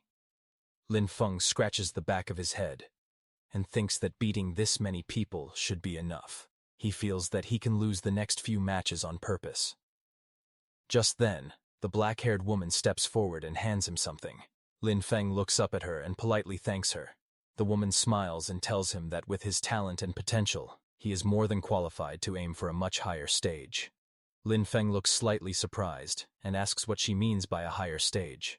She explains that if he earns enough credits and passes the assessments, he can be promoted into the more advanced Sun Valley Academy. The woman explains that the advanced academy has better cultivation techniques, stronger instructors, and even chances to obtain legendary weapons or powerful mounts. Lin Feng listens quietly, then calmly says that he appreciates the offer, but he does not really need any of that. The woman looks surprised and asks what he wants instead. Lin Feng smiles lightly and answers that he only wants a bigger and better piece of land so he can farm in peace. The woman looks at him and says that he misunderstood her. She explains that she meant his final goal, what he plans to do after finishing those fields. Lin Feng answers honestly. He says that he plans to farm even more land so more people can have land to work on. He wants everyone who wishes to farm to have fields. The woman smiles slightly and says that wanting more land means wanting to reclaim all the land. She calls him an ambitious child. Just then, the principal walks over and asks if Lin Feng is not already developing the wasteland in the west of the city. He asks if that is still not enough. Lin Feng laughs loudly and scratches his head. He says that when it comes to farming, the more land there is, the better. A new announcement appears, calling out the next match. The next match is Lin Feng versus Ailing. Lin Feng raises his hand slightly and smiles, saying that it is time to go. As he walks toward the arena, the principal watches him and comments that the boy is very straightforward. Another voice calmly says that if the child wants something, they should just give it to him. Nearby, the principal asks the black-haired woman if she plans to take Lin Feng as a student. The woman looks at Lin Feng's back as he walks away and says that he is quite an interesting boy. The announcer calls out and tells them to prepare for battle. Ailing stands across from Lin Feng and says that she really did not expect to fight him. Her grip tightens as she says that she will give this match everything she has. Lin Feng looks at her calmly and gives a small smile. He speaks honestly and says that he cannot beat her and that he was originally planning to surrender. Ailing suddenly attacks and asks if he is insulting her. Lin Feng looks to the side and calmly questions her choice. He says that she went straight into her second phase at the start and asks if that is really how she wants to fight. Green vines burst out and wrap tightly around Ailing's body, trapping her movements. Ailing grits her teeth and swings her weapon, cutting through the vines as she struggles to break free. A woman with green eyes watching the fight looks shocked and says that a student below level 10 should not have magic this pure. The principal agrees, saying that the first time they saw it, they were shocked as well. The woman with green eyes calmly says that even someone who has reached level 80 on the nature path does not have magic this pure. She says that this boy's future achievements have no limits. On the battlefield, Ailing releases a powerful attack, but Lin Feng stands calmly behind massive green vines that block everything. The two observers agree that talents like this are extremely rare. With the right teacher guiding him, his growth will be terrifying. After watching for a moment, the woman makes a firm decision. She says that she has decided to take him as her teacher. The principal looks at her and says that it would not be bad if she became Lin Feng's instructor. However, he suddenly pauses and says that she said it backwards. The woman looks at him seriously and says she did not misspeak. She explains that she wants to take Lin Feng as her teacher. The man turns to her in shock and asks if demons have burned her brain or something. The woman smiles calmly and replies that even if that were true, she still wants to become Lin Feng's disciple. At the Extraordinary Academy's freshman drill grounds, the arena explodes with movement. Lin Feng and Ailing clash in a whirlwind of blue energy. Their bodies spin through the air as the force of their attacks shakes the entire platform. Ailing charges at him with incredible speed, her weapon striking the ground hard enough to crack the stone. Lin Feng narrowly dodges, the air bursting around them. In the middle of the fight, Lin Feng stays calm. He thinks that he has already shown enough of his strength. He decides that he should pretend to be weak and then admit defeat. But then a voice echoes across the arena. It warns Lin Feng that if he keeps slacking off, the academy will take back the land in the west of the city and use it for something else. Hearing this, Lin Feng slowly turns his head and looks back. The one who said that was none other than the principal. Lin Feng's expression changes as a spark of blue light flashes in his eye. He refuses immediately. In his mind, he shouts that they cannot take back his land. Absolutely not. That land is everything to him. Ailing's eyes widen as she watches Lin Feng. She feels his aura shift completely. Before this moment, he had only been defending calmly, letting her attacks come to him. But now she can tell he is finally starting to fight seriously. Green light bursts around Lin Feng as he moves his arm. Energy gathers at his palm like a swirling storm, glowing brighter and stronger with every passing second. His expression is focused and sharp. Across the arena, Ailing steps back. Flames burst from her body as she prepares her strongest spell. Fire wraps around her arms, her staff, and even her legs, rising higher and hotter. As she begins chanting, she thrusts her weapon forward, and a massive ball of fire erupts from her magic. The fireball shoots across the battlefield with explosive speed, lighting up the entire arena and tearing into the ground as it travels toward Lin Feng. But before the fireball hits, Lin Feng rushes toward it without slowing down at all. His green energy splits the explosion apart, creating a path straight through the flames, shaking the arena and sending debris flying everywhere. Dust and flames rise in a huge explosion. Lin Feng leaps forward with power exploding from his body. Green light surrounds his fist as he jumps at Ailing. He shouts one line as he throws his punch, telling her to take his serious punch. His fist, glowing with pure green energy, drives forward toward Ailing with force great enough to shake the arena. Ailing's eyes widen in shock as her head jerks back from the blow. She gasps loudly, stunned by how strong the punch is. She shouts in disbelief, saying that the power he released is incredible. But right before hitting her, Lin Feng stops. He lands gracefully and smiles at her. His expression is calm and relaxed, as if the fight had never been difficult for him. He tells her softly that she let him win. In the audience, the students stare at him with their mouths open. One of them shouts that Lin Feng the farmer must have been hiding his true strength all along. Another student compares himself to Lin Feng and says that he is the one who looks like a farmer now. That woman with bright green eyes watches with excitement. She points out that Lin Feng's control over the power of nature is extremely rare. She says he commands it as easily as moving a finger, and that his mastery is close to the very origin of nature's power. Then Lin Feng stretches his hand toward Eiling as the announcement rings out clearly. The winner is Lin Feng. After the match ends, Eiling stands with Lin Feng's help, her cheeks flushed. She gently holds his hand and looks up at him with admiration. She tells him that he is strong, and that she accepts her defeat completely. Lin Feng looks down at her calmly. He tells her that she is the one who is truly strong, and that he only has a lot of physical strength, nothing more. After saying that, Lin Feng lets out a sigh of relief while sweating nervously. In his mind, he mutters that he almost had his land taken away, and that things were dangerously close. Suddenly, the principal appears behind him in a cheerful tone. The principal pats Lin Feng proudly on the back and says that he did well. This is how he should be acting. Lin Feng bows his head slightly and thanks the principal for showing mercy during the evaluation. The principal waves his hand and tells him to keep working hard. He says he is looking forward to watching Lin Feng grow stronger. As the principal walks away, a mischievous smile forms on Lin Feng's face. In his mind, he grumbles that the old man dared to threaten him with his land. He quietly tells the principal to just wait. As Lin Feng walks away from the training grounds, he mutters under his breath with an annoyed expression. Behind him, that green-eyed woman walks toward a tree. As she moves, the warm evening light falls across the courtyard, and a gentle breeze rustles the leaves of a nearby tree. Lin Feng rubs the back of his neck, deep in thought.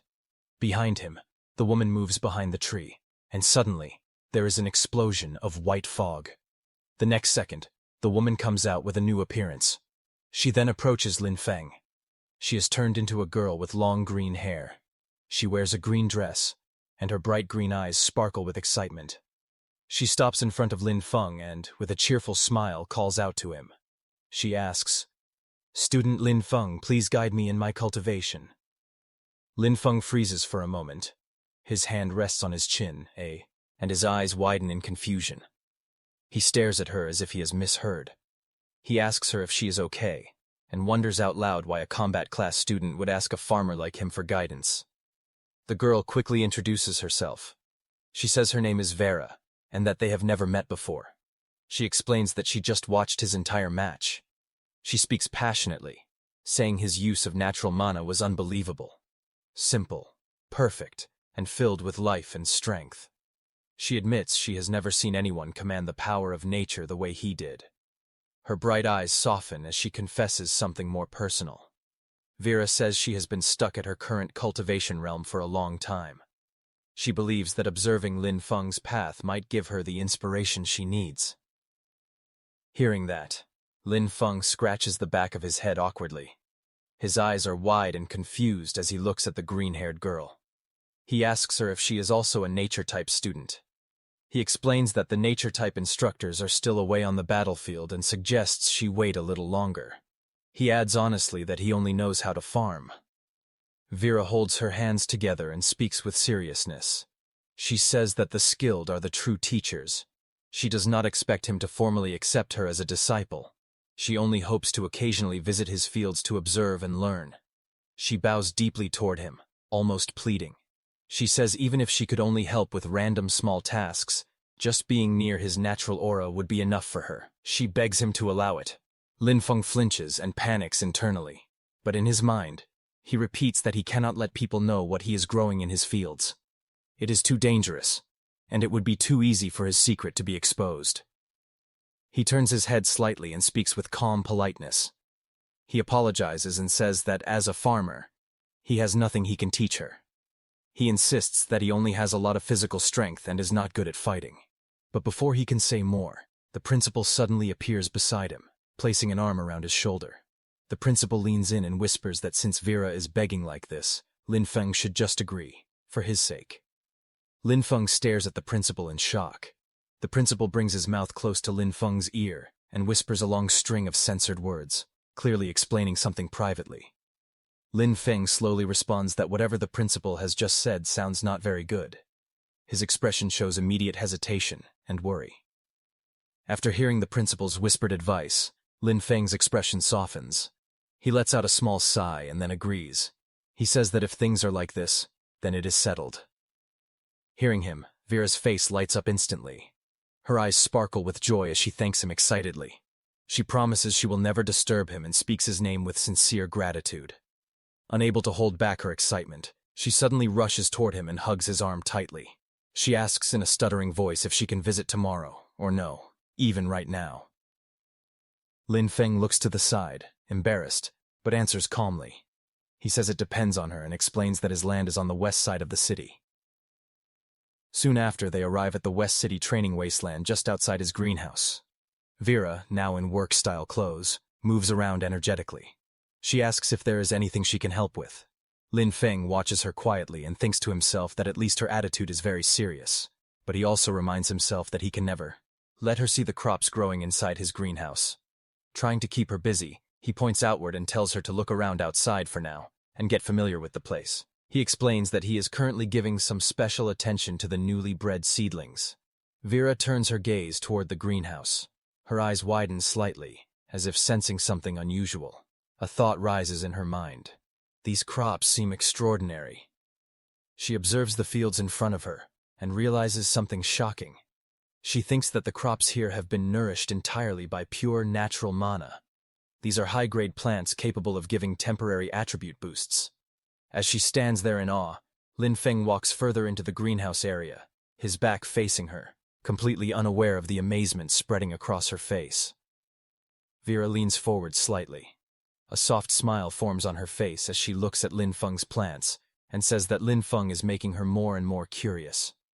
Then, 1 hour later, Lin Feng returns, but Vera is still on the ground outside the greenhouse, carefully examining the soil and plants. Suddenly, her eyes widen. She lifts a small piece of soil to her face, staring at it in shock. Her expression tightens with disbelief, and she whispers that it is unbelievable. Lin Feng walks toward her from behind.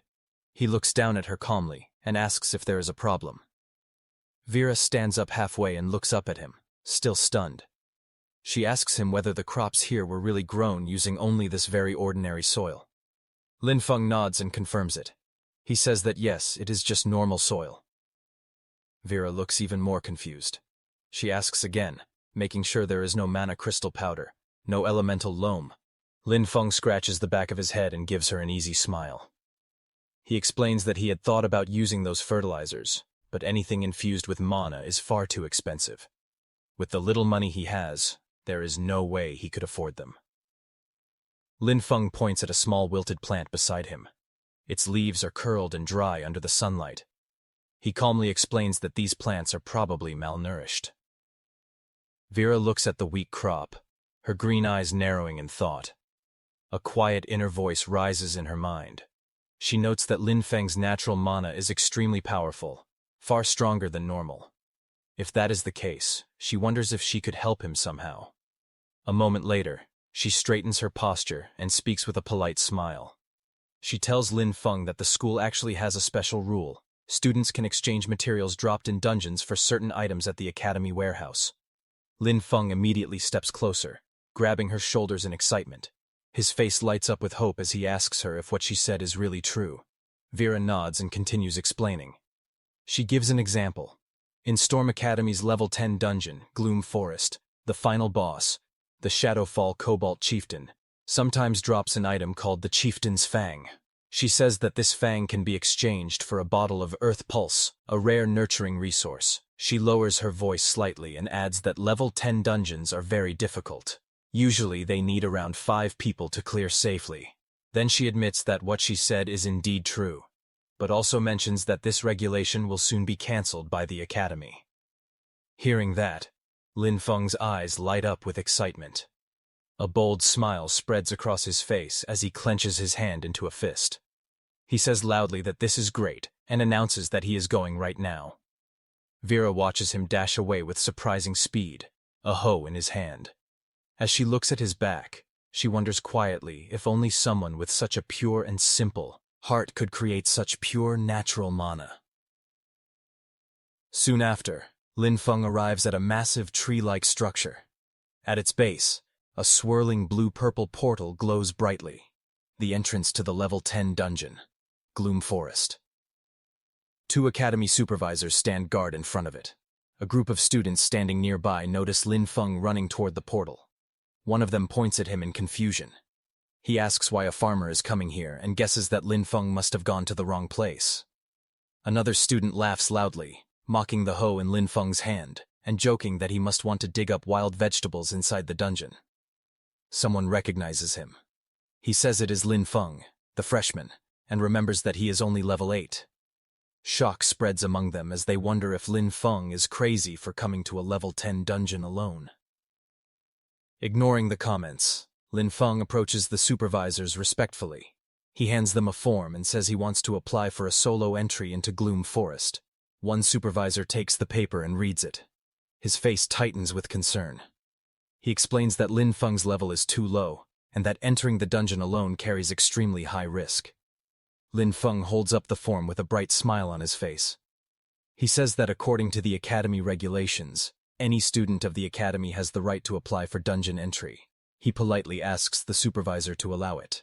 As he says that, Vera appears behind him. The supervisor stares at her in shock. His eyes widen as he immediately recognizes her. Before he can say more, Vera quickly steps forward. She puts her finger to her lips and tells him to stay quiet, signaling him not to reveal anything. The supervisor then takes a breath and corrects his posture. He acknowledges that the regulations are indeed true. He wishes Lin Feng good luck and tells him to act within his ability. He warns that if Lin Feng cannot win against the dungeon monsters, he must retreat immediately. Then Lin Feng walks toward the entrance area. A group of older students watch him move forward.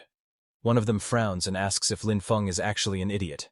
They whisper among themselves, saying he is nothing more than newly recruited cannon fodder. They insist he cannot compare to elite students like them. Another student looks toward the glowing dungeon portal and speaks with cold amusement. He says that it would be better if Lin Feng died inside. Having such a useless junior, he mutters, only brings embarrassment to their extraordinary academy. Then, inside the level 10 dungeon, Gloom Forest, a pack of blue wolf-like monsters rush forward. Their red eyes glow fiercely as they lunge toward the intruder. Lin Feng stands calmly in front of them. He calls out to his undead companions, telling He Xiao and Dean Yue to clear the way. He orders the others to follow behind and push straight through so they can finish the dungeon quickly. A flash of bright blue light bursts ahead. Xiao, covered in glowing markings and swirling energy, charges into the monsters. His figure moves like lightning as he captures all the wolves in water bubbles. Behind him, Yue appears in dark armor, his body surrounded by a black aura. He swings his weapon fiercely as the wolves throw themselves at him, but none of them can slow him down. Soon, their bodies fall to the ground. Lin Feng walks up to the corpses. Purple energy begins to swirl around his hand as he uses his Necromancer undead summoning power. With a cold, steady voice, he commands the fallen beasts to rise and become his warriors. A small glowing creature appears beside him, its body shaped like a cute dog. A blue panel identifies it as a cobalt undead. Deeper inside the dungeon, the largest chamber opens before Lin Feng. A towering monster stands there, the Shadowfall Cobalt Chieftain, level 12. The creature is massive, with long claws, sharp fangs, and red streaks of energy running across its body. Lin Feng looks up at the boss monster without fear. He places one hand in his pocket and speaks casually. He says this is the final boss, but it doesn't seem like much. It looks like this dungeon isn't anything special either. Lin Feng yawns lazily and tells his undead team to go straight for the target, as if the final boss isn't worth his effort. Ahead of him, the massive Shadowfall Cobalt Chieftain raises its glowing weapon high into the air. The boss monster lets out a furious roar as it swings the blade downward with full force. But before the attack can land, Xiao, covered in black and purple flames, charges in. His body glows with dark patterns as he strikes the monster head-on. Purple lightning-like energy bursts from his attack. Xiao slams into the Cobalt Chieftain with overwhelming strength. The impact creates a huge purple explosion. The force blasts through the dungeon chamber, sending shockwaves in every direction. The ground cracks, stones fly, and the air shakes as the explosion blows the chieftain backward. A bright blue shockwave follows, sweeping across the entire battlefield and kicking up debris. A system panel appears above the scene. It states that the Shadowfall Cobalt Chieftain has been defeated. Lin Feng gains experience, and his level increases to 9. The panel also shows that he has obtained one item, Chieftain's Fang. Below the notification, the chieftain's body lies motionless on the ground, surrounded by glowing drops of loot. Then another system window appears. It states that a summonable undead unit has been detected, but the level requirement is too low. It also says that Lin Feng cannot convert the Shadowfall Cobalt Chieftain into an undead summon. Another blue system panel appears. It displays the progress of Death F2A glitch, showing that the progress bar has reached 10%. Lin Feng looks at the notification with a calm expression. He quietly concludes that he still cannot summon monsters stronger than his own level. He says it is a pity that the boss could not be revived as an undead, but he notes that his goal for this dungeon has already been completed. The chieftain's fang begins to glow with a strange blue and black energy, as if reacting to his system. Lin Feng says that since he has obtained the fang, he will go back to exchange it for fertilizer. After that, he turns around and walks toward the swirling blue portal behind him. His figure steps into the spinning light. As he leaves the dungeon, outside the entrance of the level 10 dungeon, Gloom Forest, a group of people wait near the glowing portal, standing on the sandy ground as Lin Feng returns from inside. At the Academy's exchange station, an officer calls Vera Lord and asks her if they really have to follow the rules and exchange the item for Lin Feng. He explains that the front lines are in an emergency and that their combat class resources have already been distributed. But Vera calmly reassures him. She says it isn't a combat resource at all. It is just soil fertilizer for nature-type classes. Hearing that, the officer in the suit confirms that they have plenty of that in stock. As he speaks, a system window appears. It shows the updated dungeon record for Gloom Forest. It states that the solo first clear has been achieved by Lin Feng, and his evaluation is SSS. He receives the special reward, 1 heroic spirit fragment. Just as the message appears, Lin Feng steps through the glowing portal with a relaxed expression, as if he had just taken a walk instead of clearing a dungeon alone. Nearby students stare in shock. One girl shouts that the heroic spirit fragment is a rare treasure that can strengthen someone's soul origin and increase their class potential. She cannot believe he has obtained such a legendary reward. Several boys erupt in anger. One accuses Lin Feng of cheating. Another insists that he must have used illegal items or abused a dungeon bug. More voices join the crowd. They demand a strict investigation and want all his rewards taken back, especially the heroic spirit fragment. Others shout, saying he doesn't deserve it. Standing behind them, Vera touches her lips with a thoughtful smile. She softly admits that she had expected Lin Feng to fight through the dungeon at least a few times. She hadn't imagined he would clear it in a single attempt. All the students and instructors surround Lin Feng, deciding to confront him directly. Lin Feng looks at the angry crowd surrounding him. With a tired expression, he asks who he has managed to offend this time. At the entrance of the level 10 dungeon, Gloom Forest, Lin Feng stood surrounded by several students who watched him with dark, hostile expressions. Their faces were tense, clearly still upset about his earlier dungeon clear. Lin Feng approached the instructor calmly. He held the chieftain's fang in his hand and explained that, according to school rules, he was there to exchange it for resources. Before the instructor could answer, one of the angry students stepped forward. He shouted that Lin Feng's rewards were obtained through cheating and should be confiscated. The instructor, however, remained composed. He raised a finger and stated firmly that the rewards came from the dungeon itself, and the academy had no authority to take them away. Another student then stepped out from the group. With a confident expression, he announced that he was willing to challenge Lin Feng in a resource wager. Lin Feng glanced at him. Puzzled, he asked what a resource wager was. A student explained that it was essentially a dungeon speedrun competition. With teachers supervising both sides, the two challengers would enter the dungeon separately and see who cleared it faster. The winner would take all rewards from both participants, while the loser would lose everything. The explanation caused murmurs among the surrounding students. The instructor turned to Lin Feng and asked if he was willing to accept the wager and bet against the challenger. Lin Feng shook his head lightly. With a bored expression, He said there was no benefit in doing so, and the whole thing sounded dull to him. The instructor looked surprised and unsure how to respond, while the students behind the challenger stared with frustration, clearly expecting Lin Feng to accept. The student wearing a headband looked angry and was sweating. He clenched his teeth as he spoke. He announced loudly, "In that case, what if I added a blueprint for the Lamp of Nature?" Hearing that, Vera got close to Lin Feng and told him that he must get that Lamp of Nature blueprint. She then explained what the blueprint was. She said the Lamp of Nature was a special growth-type magic tool that only the Nature Department could use. She said that a blueprint could only be used to make one lamp, so it was very rare. She continued explaining that its effects included shortening the crop growth cycle with no side effects. The headband student smirked and leaned slightly toward Lin Feng. With a mocking smile, he asked if Lin Feng was done asking, how he felt about the proposal, and whether he wanted to bet. At the same time, the student secretly held his phone behind his back. Messages appeared on the screen. That student sent a message to someone named Senior Haru. The moment Lin Feng came out of the dungeon, that Senior Haru told the student to find a way to stall Lin Feng. But the student asked Senior Haru, "What if Lin Feng ignores me?"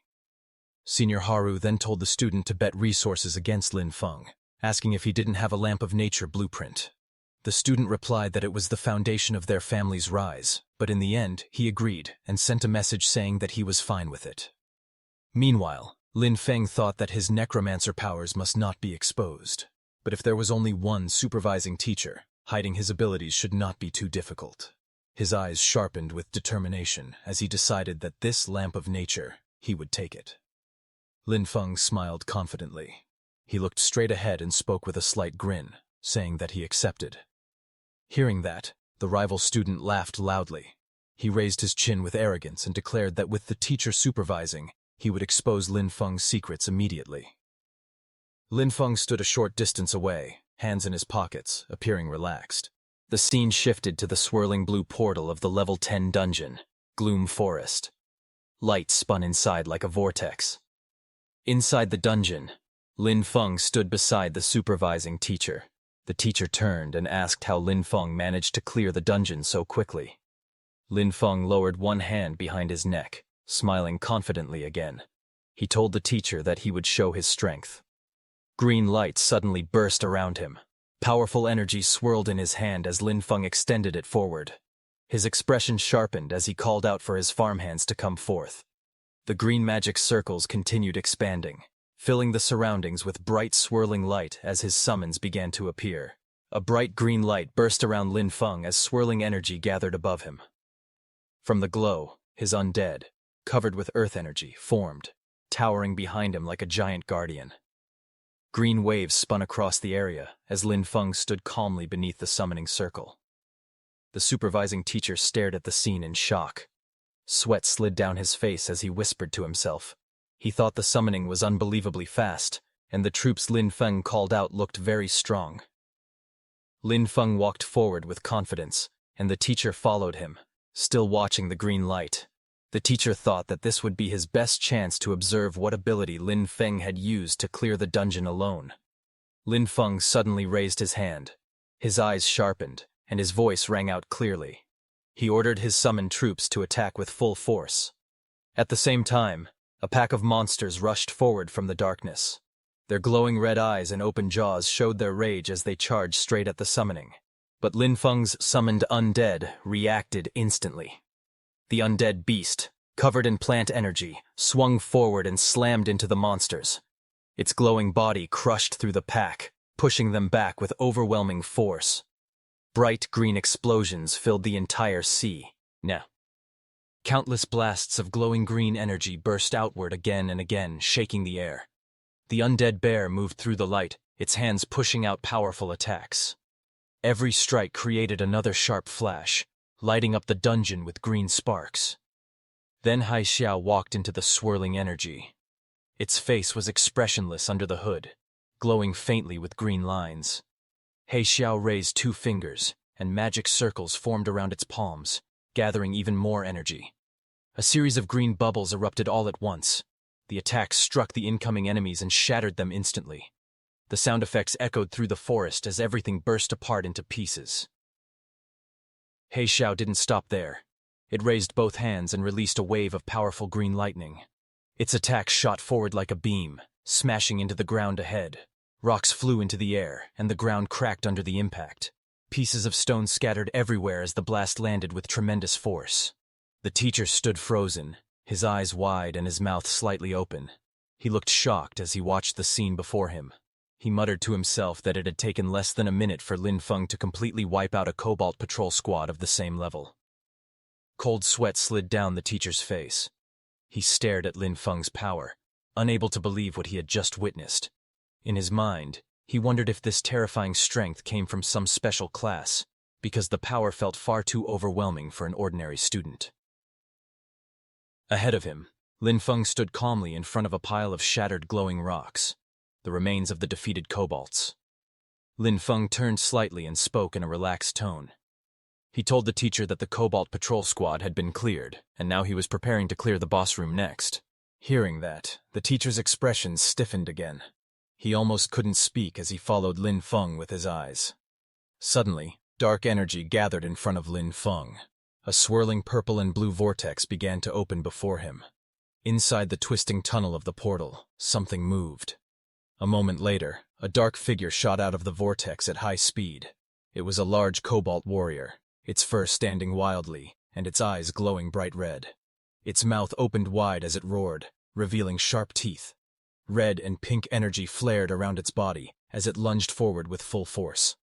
The massive Cobalt leaped straight toward Lin Feng, its claws extended, and its body filled with killing intent. Lin Feng stood at the front and gave orders with a calm but firm voice. He told the undead bear to raise its shield and move forward. He said everyone else should follow behind. He warned that if any kobolds tried to attack from the sides, they must strike back hard. The undead bear raised its shield, and a bright green explosion burst out from it. Green energy spread everywhere as Lin Feng's undead bear rushed forward. The Cobalt warrior with glowing red eyes leaped out of the shadows. It roared fiercely and charged straight at the green figure standing in front of Lin Feng. Little did it know that this was Lin Feng's warrior undead, Yue Ye. He moved quickly. His body flashed with swirling light as he prepared to attack. He swung his arm, and bright green power shot forward. His punch landed directly on the chest of the giant Cobalt. The energy formed a wide circular blast that pushed the monster backward with great force. The impact sent the Cobalt flying backward. Waves of energy spread across the ground, shaking the stones and blowing dust into the air. The teacher stared wide-eyed, his face filled with shock as sweat rolled down his cheek. He shouted that someone with such amazing war potential had to be reported to the principal immediately. Then green light spiraled across the battlefield as Lin Feng stood at the center of the glowing vortex and called back all his summons. The teacher slowly walked forward, stunned by the sight in front of him. The monster's huge body lay lifeless on the ground, completely immobilized. Lin Feng stood calmly beneath it, surrounded by swirling green light. From behind, the teacher stood on a large rock, looking up at Lin Feng, who towered above him in the middle of the shattered battlefield. Lin Feng turned his head with a confident smile. He asked the teacher if he had finally proven himself. The teacher replied without hesitation, telling him that without a doubt, student Lin Feng had proven himself. Later, the two of them walked side by side across the battlefield's broken ground. Lin Feng had his hands in his pockets while the teacher glanced at him from the side. The teacher then asked if student Lin Feng wasn't going out. Lin Feng said the dungeon's scenery was nice, and he wanted to walk around a bit longer. Hearing that, the teacher prepared to leave through the glowing portal. But before leaving, the teacher reminded him that the dungeon would reset 30 minutes after being cleared, and told him to watch the time before stepping out through the portal. After the teacher left, Lin Feng walked toward the huge fallen boss lying on the stone floor. The giant beast's body was motionless. Lin Feng looked down at it and muttered that earlier, his level had not been high enough. He clenched his fist and wondered if things would be different this time. Then he stretched out his hand toward the corpse and used his Necromancer summoning power. Immediately, dark purple energy burst from the ground. Lightning arcs wrapped around Lin Feng's arm as he knelt beside the beast. His eyes were steady and confident as he repeated the command. Arise. A purple silhouette began forming, rising from the creature's corpse. The shape slowly became clear. Glowing eyes, sharp fangs, and a huge beastly outline made of pure shadow and purple light. The monster's shadow form towered over Lin Feng, its presence powerful and overwhelming. The giant beast stared down at Lin Feng with glowing, violent eyes. Lin Feng stood straight with one hand in his pocket, looking up at the newly summoned creature without fear. Sometime later, at the dungeon entrance, soft blue light shone on the ground as footsteps slowly approached. Lin Feng walked out from the glowing portal, his hands casually in his pockets. The swirling gate behind him flashed with bright blue and purple waves. Outside, several students were gathered. One boy pointed in surprise and said that the fierce guy had finally come out. Another student looked worried and wondered if Lin Feng still held a grudge because he had jeered at him earlier. A group whispered nervously, deciding that they should leave together. Then the official standing beside Vera spoke with a serious voice, saying that in the name of the extraordinary academy, Lin Feng had proven himself. He then handed Lin Feng a small bag and a scroll. He said, "These were the rewards and compensation that rightfully belonged to him." Lin Feng raised his hands to receive them, silent but composed. After taking his rewards, Lin Feng looked around. His expression was calm and focused. Behind him, Vera stared at him in confusion. Vera got near Lin Feng with a bright smile and told him that the troublemaker from before had run away. She explained that after the administrator came out to give his testimony, that student realized he was in the wrong. He immediately dropped the items he had taken and escaped. Lin Feng listened quietly. He reached into his pocket and pulled out the rewards he had just received. A small smile appeared on his face. Holding the container proudly, he said with satisfaction, "It's fertilizer. Today's trip has given me a full harvest." Lin Feng happily accepted the reward, grinning widely with delight. Behind him, the administrator secretly gave Vera something. He told Vera that he thought she might need the recording stone, the stone that captured Lin Feng's battle inside the dungeon. Then the scene suddenly shifted to a fist slamming hard into a punching bag. A photo of Lin Feng had been taped to the surface, and the punch landed directly on his face in the picture. It was inside Sunwheel Academy, in Haru's room. Haru continued to strike the bag angrily, his muscles tensed as he shouted in frustration. He cried out that Lin Feng, just a lowly farmer, had humiliated him again and again. Breathing heavily, Haru finally stopped and sat down. He rubbed his forehead with a troubled expression. He admitted that using force wouldn't work, and even the Academy's own rules couldn't punish Lin Feng. After a long moment, he muttered to himself that he would need to use another method. Haru narrowed his eyes sharply. His expression hardened as he muttered to himself, saying that Lin Feng was only showing off because he relied on a bit of nature magic and summons. In that case, he held out a sealed envelope. His voice turned firm as he ordered his subordinate to immediately send the letter to the front lines, addressed to his uncle, the Count. He added another command. He ordered that the mentors from the nature department, who were currently on rotation at the battlefield, must return to the academy as soon as possible. Hearing that, nearby, his subordinate, the same student who had just challenged Lin Feng, looked surprised as he held the envelope. He asked if Haru was planning to use the nature department mentors to suppress Lin Feng. Haru crossed his arms confidently. He smirked as he explained that the old mentors valued the purity and rules of nature magic above everything else. He said they would never tolerate anyone breaking those principles. With a cold glint in his eyes, he added that letting those mentors deal with Lin Feng would be the perfect solution. He wanted to see whether Lin Feng could still act so arrogantly once they intervened. At the same time, inside Vera's room at the Extraordinary Academy, Vera was lying lazily on her bed. She wore a loose white shirt, her long hair falling around her shoulders as she watched the recording crystal floating in the air. Vera suddenly sat up a little, her eyes widened with surprise. She muttered to herself that the Lin Feng in the recording was simply a monster. His understanding of nature's power was so deep that it now looked completely instinctive to him. Even she, a top instructor, felt shocked. Vera pushed herself upright, her expression turning serious. She said that tomorrow she would write a letter, then quickly changed her mind. No, she needed to write it right now. Those old mentors out on the battlefield had to be notified immediately. They had to return at once. She reached for a pen and paper, quickly preparing a message. A small owl-like messenger creature appeared beside her, holding the sealed letter in its beak. She sent it flying out of the window with a soft command, watching it take off into the bright sky. Vera looked outside with a firm expression. She muttered that if those old geezers didn't return soon, their lifetime achievement awards would simply fly away.